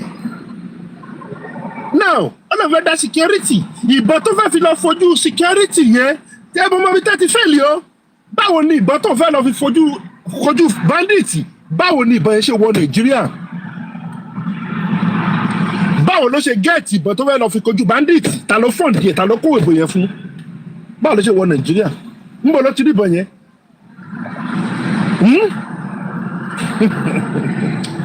Ìbọn tó fẹ́ lọ fi kojú bandits yẹn, níbo ló ti rí ìbọn yẹn? Ta ló kó fún? Ẹ sọ fún wa náà. Àbí a kàn create problem fúnra wa ò lè ṣe rí àwọn kan create vigilante kan ládùúgbò kan vigilante 1 kan vigilante 2 àwọn kan vigilante group àwọn kan kìnnìkan ibo náà ti ń ṣe bẹ́ẹ̀ tẹ́ máa nísìmí ẹ ò lè nísìmí nígbà gbogbo wọn tẹ́ ẹ gbà sí vigilante ta ló ń sanwó oṣù fún wọn ṣé ẹ rò pé wọ́n máa ṣiṣẹ́ vigilante lọ́fẹ̀ẹ́ ni who is paying them? Tó bá dẹ̀ jẹ́ pé ìjọba ló ń gbà wọ́n ìjọba àṣìṣe kẹ́ lọ join ní Nigerian police direct àbí kẹ́ join ní civil defence so that you can have more number. Everybody kan jí wèrè kankan jí láàárọ̀ kùtù àkàkọ́ òun tọ́ọ̀gì kan jọ aṣọ pé òun fẹ́ lọ dá security company lẹ̀. Ẹlẹ́sọ̀ pé ó kìkẹ́ dẹ̀ gbé orí di olùkẹ́ gbé fún wọn. Ó ṣẹlẹ̀ everywhere káàkiri ẹ lọ gbogbo àwọn community wa mẹ́yìn pátápátá. Látọ̀lẹ́ everybody kó lọ́pàá kó security jọ. Ẹgbẹ́ odidi security ló ẹgbẹ́ fún tòǹbòlò. Ẹni tó jẹ́ pé orí omi ló ti ń jalè tẹ́lẹ̀. Ẹni kó máa ṣọ́ epo yẹn ẹ wá ń fológbò ṣọ́ ẹran. Ẹjọ́ tó bá dà látìjọba kan bá dé tìjọba sọ pé yìí kan yẹn right. Gbogbo nǹkan ogun tá ẹ ti kó fún tó ti fọgbọ́n kó wọlé yẹn kí lẹ́nu pé wọ́n máa fi tọ́gun yẹn ṣe gbẹ̀yìn. Ẹgbẹ́ security fún Sunday Igboho náà kẹ́dẹ̀ tún gbé ti north náà fún Gumi kí Gumi náà kó wá ti north sódà tí Fúlàní náà ni máa dà wọ́n lóhùn láàmú ní north kẹ́dẹ̀ tún lọ fi náà di Kanu kẹfílẹ̀ náà kó lọ di ẹsẹ̀ nínú kẹ́kúkú wó Nàìjíríà kẹ́kúkú wó mọ́lẹ̀ kẹ́kúkú sọ́dà Banana Republic. Education is nothing. I can tell everybody room there. Everybody can ṣe wèrè káàkiri ní títì. Tí bá ṣe ń ṣẹlẹ̀ náà. Gbogbo ẹ̀tẹ́ tí wàá wà lóyìnbó tó yẹ kẹ́jẹ́ pé dandan nǹkan gidi ló yẹ kó jáde látẹnu tẹ́ yẹ kẹ́ ẹ mú wálé. Intelligent tó yẹ kẹ́ ẹ rí ní environment tẹ́ ń gbé lóyìnbó tó yẹ kẹ́ ẹ try láti advice àwọn tó wèrè tó wà Nàìjíríà. ẹ̀yin gan kátàkátà gan lẹ́yìn gan máa wá sọ lórí social media. ṣé ọlọ́pàá ṣé ẹgbẹ̀rẹ̀ kan ló kàn kó ọlọ́pàá jẹ láàrin àdúgbò tó pọ̀ mọ́ fi ṣàdúgbò yẹn ní London àbí ní America àbí ní Canada tí ò follow due process. tá a bá fẹ́ gbà iṣẹ́ security store lásán bẹ̀ yẹn wọ́n á ṣe background check wọ́n á ṣe everything tó yẹ kán ṣe fún ẹ láti lè gbà sínú iṣẹ́ yẹn. but Nàìjíríà ní bọ̀dẹ̀ tẹ́ bá ṣáà ti lórí títì tó bá ṣáà ti lè pín dẹ́kan fún yín ẹnìyẹn ti di Ọlọ́run lójú yín nìyẹn you start to worshiping that person ọjọ́ ọ̀lẹ́ máa fi mentality yẹn lẹ̀. Adọ́lọ́run bó ti ẹ̀ pààyàn tẹ́lẹ̀ ó ti di Ọlọ́run lójú yín nìyẹn tó bá ṣáà ṣe miracle kan lójú yín ẹ bẹ́ẹ̀ sí worship ẹ̀. Ìjọba jòkó síbẹ̀ yẹn wọ́n bà ayé àwọn èèyàn jẹ́. Ẹ jọ ṣe ìṣẹ̀ṣe dá ẹ̀sùn pé ẹni tó sọ pé ọlọ́pàá àfi ìṣẹ̀ṣe lẹ̀ ká túbọ̀ lélékúlé àwọn ìlú tó dáa àwọn ọmọ wọn ń kọ́ ọmọ wọn nípa tẹkinọ́lọ́jì tó wà ń talẹ̀ ní ìfàlẹ̀ yìí ṣẹ̀fẹ̀ lọ sọ pé ẹ̀ fẹ́ lọ túbẹ̀rẹ̀ sí tún gbé kẹtùmọ̀ lẹ́kọ̀ọ́ fákàkiri. You don't have to teach your children about this new technology innovation tó wà ń ta right now. Nǹkan tó tún kù yín kù nìyẹn káwọn kan tún máa tẹ̀yìn lórí social media ẹ padà sóko ìṣẹ̀ṣe. Gbogbo nǹkan gbogbo tẹ́ ẹ ní Nàìjíríà gbogbo yẹn tẹ́ ẹ sọ pé ẹ kó dání ẹ fóògùn yẹn fi ṣe kankan rere ní community náà. Oògùn yẹn kẹ́ fi pa ẹni tó jẹ́ pé ó fẹ́ ṣoríire ní ká ìhun lẹ̀ ń lò fún ẹ̀ lò fún kan gidi. Kẹ́ fi oògùn tẹ́ ẹ ní kẹ́ lọ ká nìkan tó jẹ́ pé ó fẹ́ ṣe kan gidi kẹ́ lọ gbóògùn níbẹ̀ kó kú àbí kẹ́ fi ba ayé ẹ̀ jẹ́ ó lẹ́ fóògùn yẹn ṣe náà. Gbogbo oògùn tẹ́ ẹ ní yẹn ṣe fi sẹ́ni látọjọ́ kẹ́ fi pe àwọn tó wà nùgbò kẹ́ pè wọ́n síta. Àbí gbogbo oògùn àwọn oníṣẹ̀ṣẹ̀ tẹ́ sọ pé tó bá mọ̀ pé wá Nàìjíríà gbogbo yín oògùn tó wà lọ́wọ́ yín ẹ̀ ṣe gbé síta lọ́jọ́ kan pé ẹnikẹ́ni tó bá máa ń gba owó lọ́wọ́ olóṣèlú ní 2027 àbí kìíní kàbí tó lóṣèlú kan máa fún lọ́wọ́ tó máa sponsor olóṣèlú kankan kẹ́ ẹ̀ pé oògùn kìíní yẹn kẹ́ ẹ̀ gbé síta kẹ́ ẹ̀ fi ṣépè fún. Why can't you do that so that you can have a solution to Nigerian problem? But àmọ́ wá sórí kìíní àmọ́ ọmọ báàgì ẹ̀ wà lóyìnbó ìgbà támọdé ìlúgbà lójú mi ṣẹ̀lá ojú ẹṣẹ ìlà òde lọ gbé Nàìjíríà kó dámọ̀ ìpadà lọ Nàìjíríà kó lọ kólẹ̀ kẹ̀sì lọ́nà kó lọ àbí kó lọ gbé lọ ní babaláwo kó ní kó lọ máa kọ́ fáwọn ní babaláwo àbọ̀ oníṣègùn lè dọ̀tí tẹ́wà Nàìjíríà kẹ́ni kó lọ máa kọ́ fáwọn bẹ̀. But you live in lórí ẹgbẹ́ ìlú tó dáa ẹgbẹ́ ọmọ sí school tó dáa everything is working fine for you. Religion nìkan náà fi ṣe hospital tẹ́ ń lọ lóyìnbó náà àbí ṣẹ̀ṣẹ̀ náà fi build hospital tẹ́ ń lọ lóyìnbó. Àbí ṣẹ̀ṣẹ̀ náà fi kọ́ school táwọn ọmọ ń lọ hospital gbogbo security ṣẹ̀ṣẹ̀ náà fi ṣe ni. Gọ́ọ̀mẹ̀ntì take care responsibility wọn ìkan tó yẹ kán ṣe fáráàlú dẹ̀ ẹ̀ enjoy. Ẹ má padà sóko ẹ̀yìn mọ́.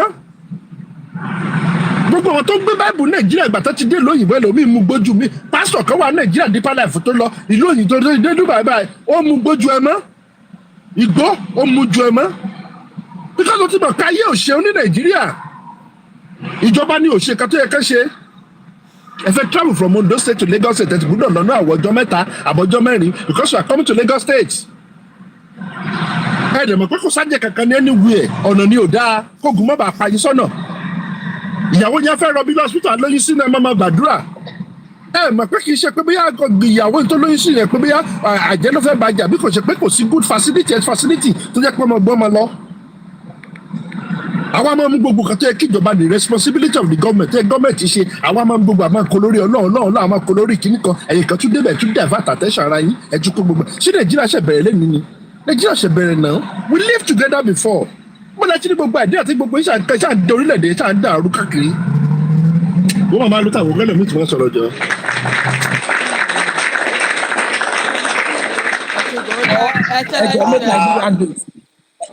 A máa gbòòrò lálẹ́ a máa gbòòrò lálẹ́ a máa gbòòrò lálẹ́. Make Nigeria great. mo sẹ́dẹ̀ sí mẹ́yẹn lọ́wọ́ fídíò yẹn. ok bàbá mi ẹ ṣe gan ṣe rí kò sáwìí tún bí asọ́mọ́ gbogbo àwọn tó ti sọ̀rọ̀ àti lóbìnrin màmá ALUTA continue ẹ mú tọ̀dọ̀ yín ṣe rí àtẹni tó ti sọ̀rọ̀ lọ́kùnrin àtẹni tó ti sọ̀rọ̀ lóbìnrin gbogbo wa làárọ̀rọ̀ sọ mi máa ń fẹ́ gẹ́ pé kí ká máa condemn ara wa níwọ̀nba àgbà tó ti jẹ́ support ìjọba yìí ohun tẹ́mi kàn fẹ́ máa fẹ́ ni pé lára àwọn tẹ́ni kálukú wa ti sọ yẹn ká kàn máa di point kọ̀ọ̀kan mú ká máa di point yẹn mú àwọn nǹkan yẹn la máa kó jọ tá máa lò gẹ́gẹ́ bí weapon láti fi face àwọn people yìí cause excellency ẹjọ báwo mo ṣe lè join ìlú ẹkùn àbí sorry ìlú ejò. ẹ jẹ́ kí n sọ fún yín humanity ẹ má tanra yín jẹ gbogbo ohun tó ń pè ní irú ẹran láyé yìí òun ló useless jù nínú gbogbo ẹran tẹ́ bá pa òkété ẹ rí pé ńgbà míì gan ìrú ẹ máa jóná sínú àrò ni tẹ́lómi ò ní rántí mọ́ ìrú ẹkùn gan bẹ́ẹ̀ bá pa ẹkùn bó ṣe tóbi tó wọn á ní ẹ kọ́kọ́ jù síbì kan náà kẹ́ ẹ wo àwọn ohun tó jẹ́ aṣaralóore lára ẹ̀ kẹ́ ẹ ṣà síbì kan kò sí ohun tó ń jẹ́ ìrú ẹkùn kan bì kan ọgbọ́n àṣàlùwà lólógbò láti lè kẹran jẹ ni ṣe rí Ìgbòho àbí kílẹ̀ tí ń pè yẹn à ń bọ̀ fún kò tí ì yá ni me I'm a Christian mo dẹ̀ máa ń sọ fáwọn èèyàn yìí pé mi ò lè yapa kúrò nínú ẹ̀ ṣùgbọ́n púpọ̀ ní àwa tí ẹ̀sìn ti bò lójú yìí nǹkan tó ń pa wá kú ni wípé ìhun tí wọ́n táwọn pásítọ̀ yẹn ń sọ fún wa nìkan làwa ń gbọ́ àwọn ò kì í kà á fún rárá wa torí ẹ̀ lẹ́lòmíì ó máa ka wọ́n fà sínú báíbù ohun tó máa tẹnu mọ́ ni kò ní lọ wo ibi tí nǹkan yẹn ti ń ṣẹlẹ̀ bọ̀ kò ní wo ibi tó dúró dé kò ní wo ibi tó ń lọ àwọn pásítọ̀ kan ti ń sọ fún àwọn church member wọn sìn kò ṣe gbogbo pásítọ̀ náà ni wọ́n ya bákan náà Apostle Suleiman igi ńlá wọ́n ti ń sọ fún ọmọ church ẹ pé èèyàn ò gbọ́dọ̀ nàbọ́n sí ẹ kó o máa Holy Ghost fire Holy Ghost fire ṣe operate kọ́ nìyẹn ìwọ náà gbọ́dọ̀ attack ẹ and the best way to defend yourself is to attack ó máa ń ṣẹlẹ̀ nínú football náà tó bá lọ dídé pa tó ń jẹ́ kí opponent ẹ kókó máa attack ẹ wọ́n á lù ẹ nílùkulù wọ́n á bá yí ẹ jẹ́ bàbá yẹn ní pé o ò lè wá gbé àdábà wun àsìkò wá sọ pé tó lóhùn jẹ́ pastor kóhùn máa wá nà Bible sẹ ó ní no tó ń bá ní dọ́gbùbà rẹ̀ òun fẹ́ fi pa ẹ̀ dànù ni so àwọn yẹn wọ́n ń jára wọn ò wo pé àwọn tí ń rí owó ń bíbà àwọn tí ń gbègbè sí ayé rọrùn but àwọn míì wà àtọ́jẹ́ pé ẹni agbójú okùn lè ju ẹni àgbà èmi máa ń sọ fáwọn èèyàn ni pé àìmọye bí ní Jésù nínú Bible ló ti lo action tí ò gba àdúrà nígbà tó lọ lé àwọn tó ń tà tó ń rà jáde nínú chọ́ọ̀chì pàṣán la gbọ́ pé ó fi lé wọn jáde o wọ́n sọ pé Jésù bá wọn sọ̀rọ̀ o lẹ́yìn tó ti bá wọn sọ̀rọ̀ tó ti gbọ́ ìjọba yìí ń ṣe nǹkan tí ò dáa fún wa ẹ jẹ́ ká fèsì wọn ká bá wọn jà ẹ̀tọ́ wa ni ẹ fi ń dùn wá imagine senator máa gba 30 million lóṣù mi ò gbọ́ bí tí senator ti sọ pé àwọn fẹ́ strike pọ̀ tiẹ̀ jà wọ́n lówó rí àwọn teacher àwọn doctor tí tá à ń sọ pé kọ́ máa mẹ́mìí dúró àwọn yẹn lẹ́ máa jẹ lówó àwọn yẹn náà orí wọn ò tún ní pé ìmíì sì máa rìtáyà nú wọn tó yẹ pé òun lẹ máa fi rí mi tó yẹ pé stroke ló máa ń bá jà pẹ̀lú ẹ̀yìn ayé ẹ o nítorí àwọn òyìnbó lórí burúkú tó máa sọ pé the government is trying àwọn reform yẹn kí nìkan tó ń ṣe yẹn òun gangan ni òun ò wá ní jẹ́bẹ̀ ọmọ ẹ̀ náà ní jẹ́bẹ̀ ìrandíran àtúmọ̀ wá sọ́fà lọ ìjọ wo ni future tá à ń sọ yẹn ìjọ wo ló fẹ́ dénà ẹ jẹ́ kí n sọ fún yín ohun tá à ń pè future ó bẹ̀rẹ̀ láti every second bí ìṣẹ́jú àyà yẹn bó ṣe ń léra wọn nǹkan tá à ń pè ní future gangan nìyẹn o lè sùn at any time kó má jí mọ́ gbogbo future tó sọ pé òṣì ń lé ọdún mẹ́wàá ọdún kìíní kan yẹn òpin ti dé bá ní àjò yẹn nìyẹn ẹ mú àwọn agbésùmọ̀mí ẹ mú wọn kọ́ máa wá pa wá kẹ́yìn lè máa gbégbé sí ayé rọrùn ká lè máa ṣe bàbá rere bàbá sàfún yín àdẹ̀ronú iye wa ò dẹ̀ ṣí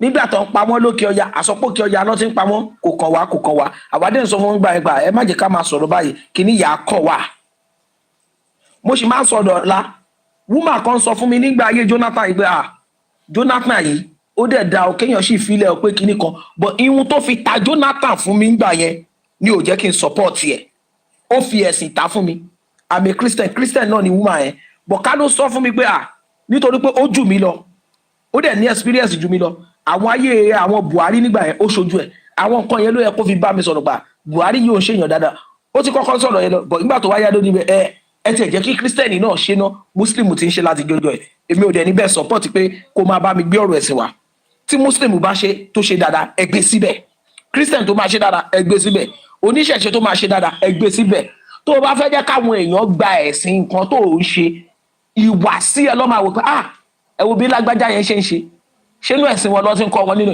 èmi náà fẹ́ darapọ̀ kò ń ṣe pé tipátipá ló máa fi sọ fún wọn pé èèyàn gbọ́dọ̀ ṣe ẹ̀sìn èèyàn gbọ́dọ̀ ṣe nǹkan kan ẹ̀sìn tó fẹ́ jẹ́ káwọn èèyàn gbà tó ti ń fi ìpànìyàn ìwà ìbàjẹ́ tó ti fi ń kọ́ wọn báwo ló ṣe fẹ́ rí táwọn èèyàn bá gbà tán apànìyàn náà máa di púpọ̀ òun ló ti wá rọ̀gbà yìí ká yẹn tó yẹ pé àwọn ìmáàmù wà tá à ń wò dé èèyàn ọlọ́run nígbà kan wọ́n ti gbà bọ̀dẹ̀ wọ́n ti gbowó èmi sì láwọn nǹkan téèyàn lè máa fi ṣẹ̀sáǹpù ṣùgbọ́n àgbẹ̀dọ̀ máa dárúkọ wọn lórí afẹ́fẹ́ wọ́n tún mosque wọn wó wọ́n fi ń kọ́ ti ìgbàlódé irú tàwọn Saudi nígbà tí wọ́n ti gbé òbítíbitì owó fún wọn ilé ayé wa ti dorí kodò kò sí òtítọ́ mọ́ ìmájì páwọn kan wà nínú igbó ìyàwó ààrẹ yín ìyàwó ọmọ yín tó ṣèdí bẹ̀bẹ̀rẹ̀ ó ń pín mọ́tò kiri fún àwọn èèyàn kan ìdílé àwọn kan dẹ̀ ń sunkún kí ni àwa tá a wá jẹ́ citizen kí la fẹ́ benefit lára yín gbogbo àwa tá a tún wá dìbò fún bàbá yìí náà la tún ń jà fún yín àwọn míì àwa wà lamẹ́ríkà ń bẹ̀ yẹn àwọn míì àwa ní UK ń bẹ̀ yẹn onírúurú tó wà wọ́n á tún máa bá a support ìjọba yìí tí ẹ̀yin dẹ̀ mọ̀ yìí pé ìgbádùn báyìí òun ni ẹ̀ ń gbádùn ṣùgbọ́n èmi ò kí ń ṣépè fún èèyàn ṣùgbọ́n ohun tọ́rọ̀ Ọlọ́run tá a jọ gbàgbọ́ náà yẹn sọ náà ni máa fi bá yín sọ̀rọ̀ lójoojúmọ́ yìí pé Isaiah 5:20 ohun tó wí nípa yín ni wípé ó ní ègbé ni fún ìwọ tó ń pe ibi ní ire àti ìwọ tó ń pe ire ní ibi gbogbo ẹ̀yin tẹ́ pe Jonathan ní tẹ́ sọ pé kò ń ṣe rere pé ibi ni tẹ́ wá rí Tinubu tẹ́ sọ pé rere ni tẹ́ dẹ̀ mọ̀ pé Ọlọ́run ló sọ bẹ́ẹ̀ mi kọ́ ó ní ègbé ni fún yín o ó ní gbogbo ẹ̀yin tẹ́ dá ìkorò sínú adùn Nàìjíríà ẹ̀yin Tinubu àti gbogbo àwọn sọ̀pọ́tà yín gbogbo ẹ̀yin agbèrò tẹ́ jẹ́ kí ìlú ìrojú ọ̀rọ̀ Ọlọ́run ló ń bá yín sọ ọ́ nínú Isaiah 5:20 ó ní ègbé ni fún yín o àsọpínlẹ̀ yìí ń ṣàn fún oyin àti wàrà mi ò rò pé mo tọ́ oyin àti wàrà lẹ Nàìjíríà rí tó mi tọ́ wò rí látìgbà tí mo ti dáyé wọn láwọn bàbá wa ló jẹ àjàrà èyí tún kan àwọn ọmọ wa ṣó dẹ dandan kéyìn tún kan àwa kó tún kan generation tó ń bọ̀ ni for how many years la fẹ́ máa languish tàbí ká fẹ́ máa wá lóyìn in poverty not ordinary poverty abject poverty yẹn wá so bò wá lójú débi pé iye wọn ò tiẹ̀ wá sí mọ́ gbogbo àwọn tó tún wà nílùú òyìnbó yẹn táwọn tó fẹ́ wa fún ire wọ́n tún máa advise wa àwọn yẹn lọ́ tún fún wa lówó lọ́ pé káyé wa lè yí padà àdè yí padà náà irú ìbòjú wo ló wá bò wá lójú tó bẹ́ẹ̀ tí orí wa kò fi pé tá a bá fẹ́ protest wọ́n á tún gbé àwọn kan wá láti counter protest yẹn ẹ jẹ́ ká da gbogbo ẹ̀rú ká tún ṣà ṣebí inú gbogbo nǹkan yìí láti ń rí gbogbo agenda wọn yìí náà nísìn ojú everybody ti là muslim ticket wọ́n fẹ́ islamize Nàìjíríà òun ló ti ń béèrè pé kí sàríà lọ kó wọ Ọ̀yọ́ tí sàríà lọ bá ti wọ Ọ̀yọ́ ìgbà wo ni ò ní wọ ìpínlẹ̀ Ọ̀ṣun nítorí pé muslim náà ló pọ̀ láwọn pàtì kan ní Ọ̀ṣun bẹ̀ yẹn the like of Ẹdẹ Ìwó nígbà wo làwọn yẹn náà ò ní gbà wọlé ìgbà wo ni kò ní kan Ògùn state ń bí ìgbà wo ni kò ní kan ìpínlẹ̀ Ondo kíní kan tí wọ́n ti fẹ́ pa kìrìsìtẹ́nì tán nígbà tẹ́lẹ̀ omi ò bá fẹ́ kú á wò pé ọ̀nà àbáyọ ni kò ń gbà ní tipátipá àwa ń wí tán ẹnìkan sọ pé Jésù ti dà wọ́n Jésù ò dà wọ́n o àwọn lọ fúnra wọn lọ́pọlọ o torí tẹ́ bá sọ bẹ́ẹ̀ gan a lè sọ pé àwọn onílẹ̀ gan wọ́n dà wá o Jésù ò sọ wípé nínú gbogbo preaching kò ní kó lọ dàyàkọ ìbọn o àwọn ẹ̀kọ́ tó fi kọ́ wa Jésù ìgbà tó rí pé àwọn ọmọlẹ́yìn òun ní sword lọ́wọ́ kò sọ pé kó sword lẹ̀ o ó mọ̀ pé àwọn ibìkan wà tí táwọn bá lọ táwọn nílò sword bóyá àwọn pàdé ohun tó fẹ́ takò àwọn lọ́nà bóyá wọ́n pàdé òjòlá lọ́nà wọ́n máa nídìí sword ń bẹ̀ yẹn ọ̀tọ̀ ní àwọn nǹkan tó lè lo ọ̀rọ̀ àṣẹ fún ogun ìdílé bóyá àjẹ́ ń jà ó ń ṣe kinní kan òun lè máa lò yẹn fún àjẹ́ gan tó bá ṣe fèlèfèlè níwájú bandits wọ́n máa dú bí ẹni dú ẹran ni o gbogbo táwọn sọ pé alágbára kan nílẹ̀ Yorùbá àbíkíní kan ní ilẹ̀ Yorùbá aṣekíní kan rárá o àwọn nǹkan kan wà tó jẹ́ pé physical battle ni as a Christian mo máa ń sọ fún èèyàn nígbà tí wọ́n kógun lọ bá Elijah ìhun tó nílò ó lo iná pẹ̀lú wọn pé kí iná sọ̀kalẹ̀ o àtàràbẹ̀ làwọn òyìnbó gan ti ń wòye pé ó dà pé àkàrà òyìnbó tó ń pè ní bọ́ǹbù ó máa dá gan kéèyàn máa lo àtàrà Elijah lọ ti kọ́ o cause báwo lè lọ sí máa attack yẹn pẹ̀lú nǹkan àtàdá tó máa sọ pé Holy Ghost fire àwọn spiritual realm làwọn yẹn ti máa ṣiṣẹ́ àwọn kọ́kọ́ wà torí ẹ̀ lọ́lọ́run gbọ́ ṣe fún wa ọpọlọ wa yìí ká fi ronú ká mọ nǹkan tó kàn ní láyé àwọn Jésù mi ò rí bóyá wọ́n sọ pé nígbà tí wọ́n ń jagun gbà yẹn bóyá àwọn kan lò bọ́n ṣùgbọ́n nígbà tó di títí wa tí ọlọ́run rí pé àwọn tó ń gbé bọ̀ fún wa yóò dá ó fún àwọn kan lọ́pọlọ láti ṣe àkàrà òyìnbó láti ṣe gbogbo ohun àmújà òun gan sọ pé ká di ìhámọ́ra bá a ṣe ròyìn David náà tó pé lọ fèsì Gòláyàtì pé kò dira kò ṣe kíní kan kò lọ lọ́wọ́ òfo ó lọ tòun ti kọ́nọ́kọ́nọ́ ẹ̀ àti òkò àdẹ sọ pé lẹ́yìn tí ó ti porúkọ Olúwa tán a sọ pé ńgbà tó ta kọ́nọ́kọ́nọ́ àtọ́fà yẹn fún un pé kò súnmọ́ ó ní ó dẹ̀ súnmọ́ ó fa àkọ Gòláyàtì yọ ó dẹ̀ fi ṣe kíni ó fi bẹ́ orí ẹ̀ dànù wọn sọ pé ó fà á lẹ́yìn ó lọ mú bá ọba lé o ìmájì kí obìnrin kan kó pe rẹ̀ ní Yínká Aláṣeyọrí kó wá online kó sọ pé kí n máa gbàdúrà fún president Bọ́lá Tinubu ipò òun ló ń ṣe dáadáa jù pé ìgbẹ́ tú wà lára tó bá ń tu ẹ̀yin kan lára tí wọ́n fi àkáǹtì tí ń ṣe money laundering àwa ń sọ fún yín wípé ìjọba ò bá wa lára mu àwọn ò dẹ̀ fẹ́ mọ́ o kí ni yìí simple now ó ti ṣọdún mẹ́rin àwọn èèyàn ló ṣe dáadáa nìyẹn kọ́kọ́ lọ jókòó sílé lọ wo àwọn ibi tó ti ṣe mistake ó lè padà wá tẹ́lómi náà bá ṣe tán àbí Donald Trump ó ṣàṣe tiẹ̀ ó ṣọdún mẹ́rin Biden náà tún wọlé ìyẹn náà ṣọdún mẹ́rin ìgbà tí ìlú dẹ̀ tún fẹ́ padà pa ó dà pé oṣù náà pẹlọ díẹ̀ máa padà bọ̀ ṣé Donald Trump ṣé wọn fò ti fún padà ẹ jẹ́ kí bàbá yìí sì máa lọ sí ilé náà gbogbo ẹ̀yin tẹ̀dẹ̀ ń jẹ rice tẹ́mọ̀ yìí pé ogun burúkú ló fi ń jà yín diabetes ọjọ́ ọ̀la ló ń fi sí yín lára pé ẹ ṣáà máa jẹ rice wọ́n wá fún yín ní 2k yẹn máa lọ wá fi ṣa ẹ̀ṣà ta lọ́jà àti òróró tí ò tó kinní kan ẹ ti gbádùn gbogbo life yín nìyẹn ẹ̀ ń jẹ ọjọ́ wájú àwọn ọmọ yín ẹ̀ ń jẹ́ mọ́ ti yín imagine kí prayer point èèyàn máa jẹ́ pé Olúwa jẹ́ kí n lè travel out does that make sense ìhun tó yẹ pé kó gẹ́ pé o kàn máa àwọn lọ pẹ̀lú ìgbádùn ni o ẹ lè lọ rí pé ọmọ Tinubu kó máa sọ pé Olúwa lọ́dún tó ń bọ̀ sẹ̀ èmi náà gbọ́dọ̀ sí Nàìjíríà mọ̀ mo fẹ́ travel nígbà tí nǹkan ń ṣiṣẹ́ dáadáa sí ọ̀dọ̀ tiẹ̀ ìwọ kan wá gba orí òkè lọ èmi náà ń pray o mi ò sọ pé mi kì í lórí òkè o but ẹnìkan ò lè bamboozle mi pé nítorí mò ń ṣe prayer kí n má tẹpá ránṣẹ́ mi tàbí kí n má rorí wà á lọ sórí òkè orí òkè yẹn wọ́n á wá síbẹ̀ wọ́n á jí ẹ gbé wọ́n á gbé ẹ lọ sínú igbó àìmọye là ń sọ pé gbogbo àwọn tí wọ́n lọ ń gbà lẹ́yìn náà trauma tó ti fi sí láìfẹ́ lómi ó wà ń bẹ̀ tí wọ́n lè délé kọ́ wí tí wọ́n bá wọn sùn nínú igbó yẹn inú ẹ̀ àwọn obìnrin tó ń ṣe nǹkan ẹ̀jẹ̀ ibẹ̀ náà lọ́ ti máa ṣe tí wọ́n wẹ̀ tí wọ́n jẹ ẹ wo orun múmà tó rìlíìsì ní àkókò àbí Oǹdó yẹn tó lóyún sínú tẹ́mi ẹ̀fẹ́ bọ́ wọ́n ló ń rọbí lọ́wọ́ báyìí ó dẹ̀ ń bí àwọn pípì pé ẹ fún wa lómi ẹ fún wa ní nǹkan láàlè àwọn obìnrin wọn ò fún wọn o wúmà yẹn bímọ tán wọ́n tún sọ pé àwọn fẹ́ dá ìwọ ọmọ àbí nǹkan kan báwo lọ́ọ́ ṣe máa ń sọ kí nìyẹn wọn ò fún wọn ní nǹkan tó lè fi dá wọ ọmọ wúmà kan tún wà. Excellent ẹ jẹ́ ọmọ sọ̀rọ̀ mí ẹ jọ ẹ sọ̀kan mí ìbítẹ̀lẹ̀ ẹ̀ lágbára díẹ̀.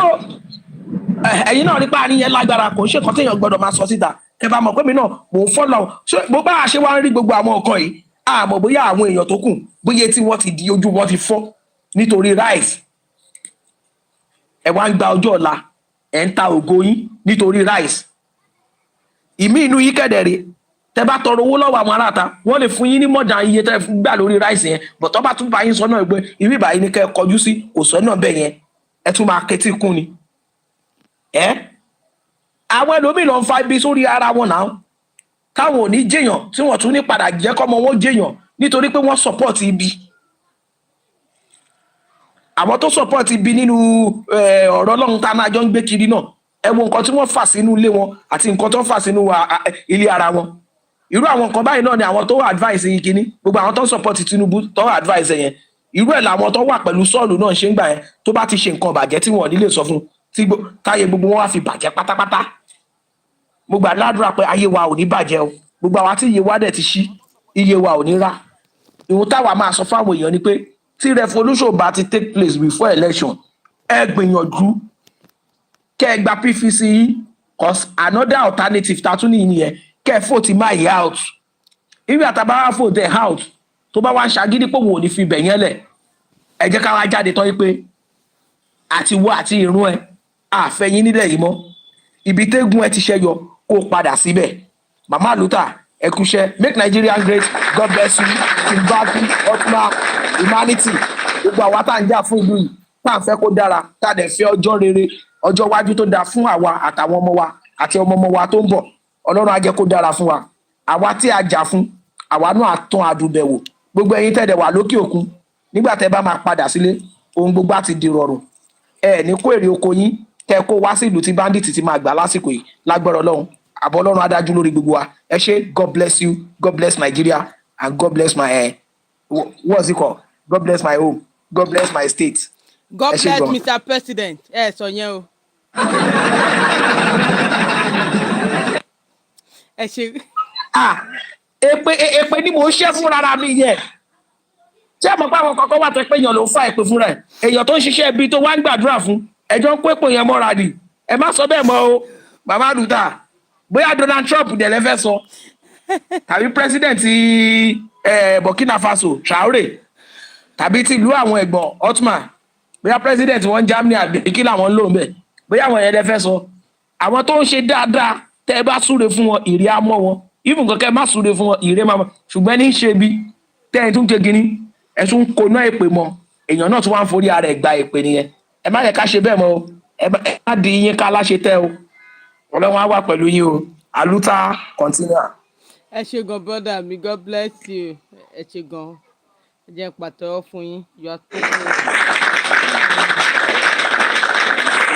ṣé mọ̀ wípé ọ̀rọ̀ election àbí PVC tẹ́ sọ yìí ẹ wò ó ṣé mọ̀ pé àwọn èèyàn mọ̀ pé wọ́n á kọ́kọ́ register lọ online kan tó lọ sí any INEC office I'm telling you mo lọ àdúgbò ní ìjẹta mo wà àdúgbò tó mo á ń bá àwọn èèyàn sọ̀rọ̀ ó tẹ̀ ní níbọ̀ mi máa ní INEC ṣe tẹ̀ ti register ó ní eléyìí tó wà lọ́wọ́ làwọn máa lò mo ní no ẹ kọ́kọ́ register lọ online ẹ wá book date appointment date pẹ̀lú àwọn INEC official lẹ́ẹ̀ wá lọ ṣe registration ní local government yín àbí ní any office àwọn INEC ó ní mo ní eléyìí tó wà lọ́wọ́ yín yẹn ẹ lè lò ó so àwọn people ìmọ̀ kan tó wọ́n ṣe do you know the funnest thing. èwo ló wà lọ́wọ́ ó bẹ̀rẹ̀ mọ́ ALUTA èwo ló wà lọ́wọ́ ẹ̀. eléyìí tó ṣe kínní nìkan ni eléyìí tó à ń lò ń gbà yẹn tá a fi dìbò ní 2020. ó lẹ́sìn mọ́ lò. wọ́n renew now.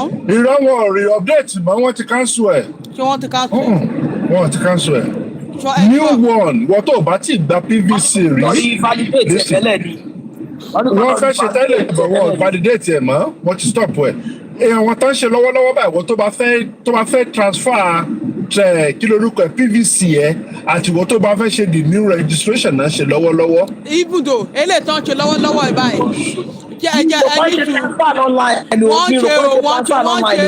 wọ́n ṣe ní sùúrù irú èmi báyìí mo ṣe transfer online àlímọ̀ṣọ́ ni mo dẹ̀ wà do you know the funnest thing wọ́n ní àlímọ̀ṣọ́ báyìí wọ́n ò fún mi ní appointment date wọ́n ní kò sí àyè àlímọ̀ṣọ́ local government kò sáyè unless tí n bá lọ síbi irú Ìkòròdú Etí Ọ̀sà ẹni INEC office tí wọ́n bẹ̀ kí n lọ ṣe registration. ẹ kúkú.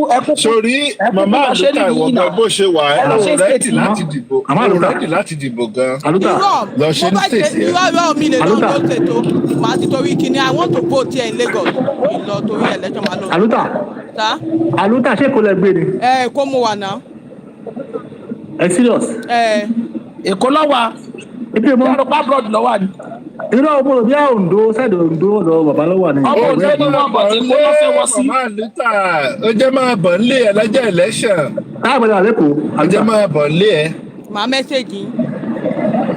ok. ALUTA tún pé Ottoman ó tiẹ̀ láìka ALUTA kó tún pé ibi tó wà fún lórí adó. màá sọ fún yín kò jìnnà. ẹ rí pé màmá ALUTA ń tóbi wọ́n ń dán tiwọn ni Nàìjíríà yìí bá wọn lára mu. ó máa bá yín lára ẹ má jẹ́ fún yín lọ́rùn pa.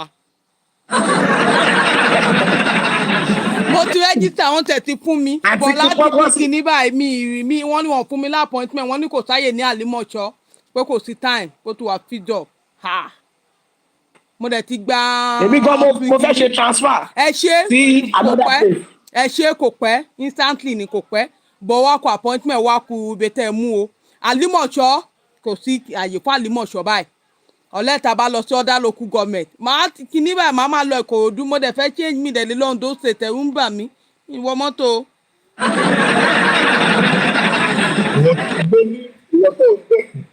ìwọ tó ń gbé ní àlímọ̀ṣọ́ tẹ́lẹ̀ báyìí Tinubu tó dẹ̀ sọ pé Tinubu bàbá ẹ̀ Tinubu problem ti sọ ẹ́ da èrò ọba dóore báyìí. mo máa mọ nǹkan tí màá ṣe. Màmá Àlùtà. Màá mọ nǹkan tí màá ṣe. Ẹ lọ sí Oǹdó báyìí ni mo wí ohun Olúwa jáde.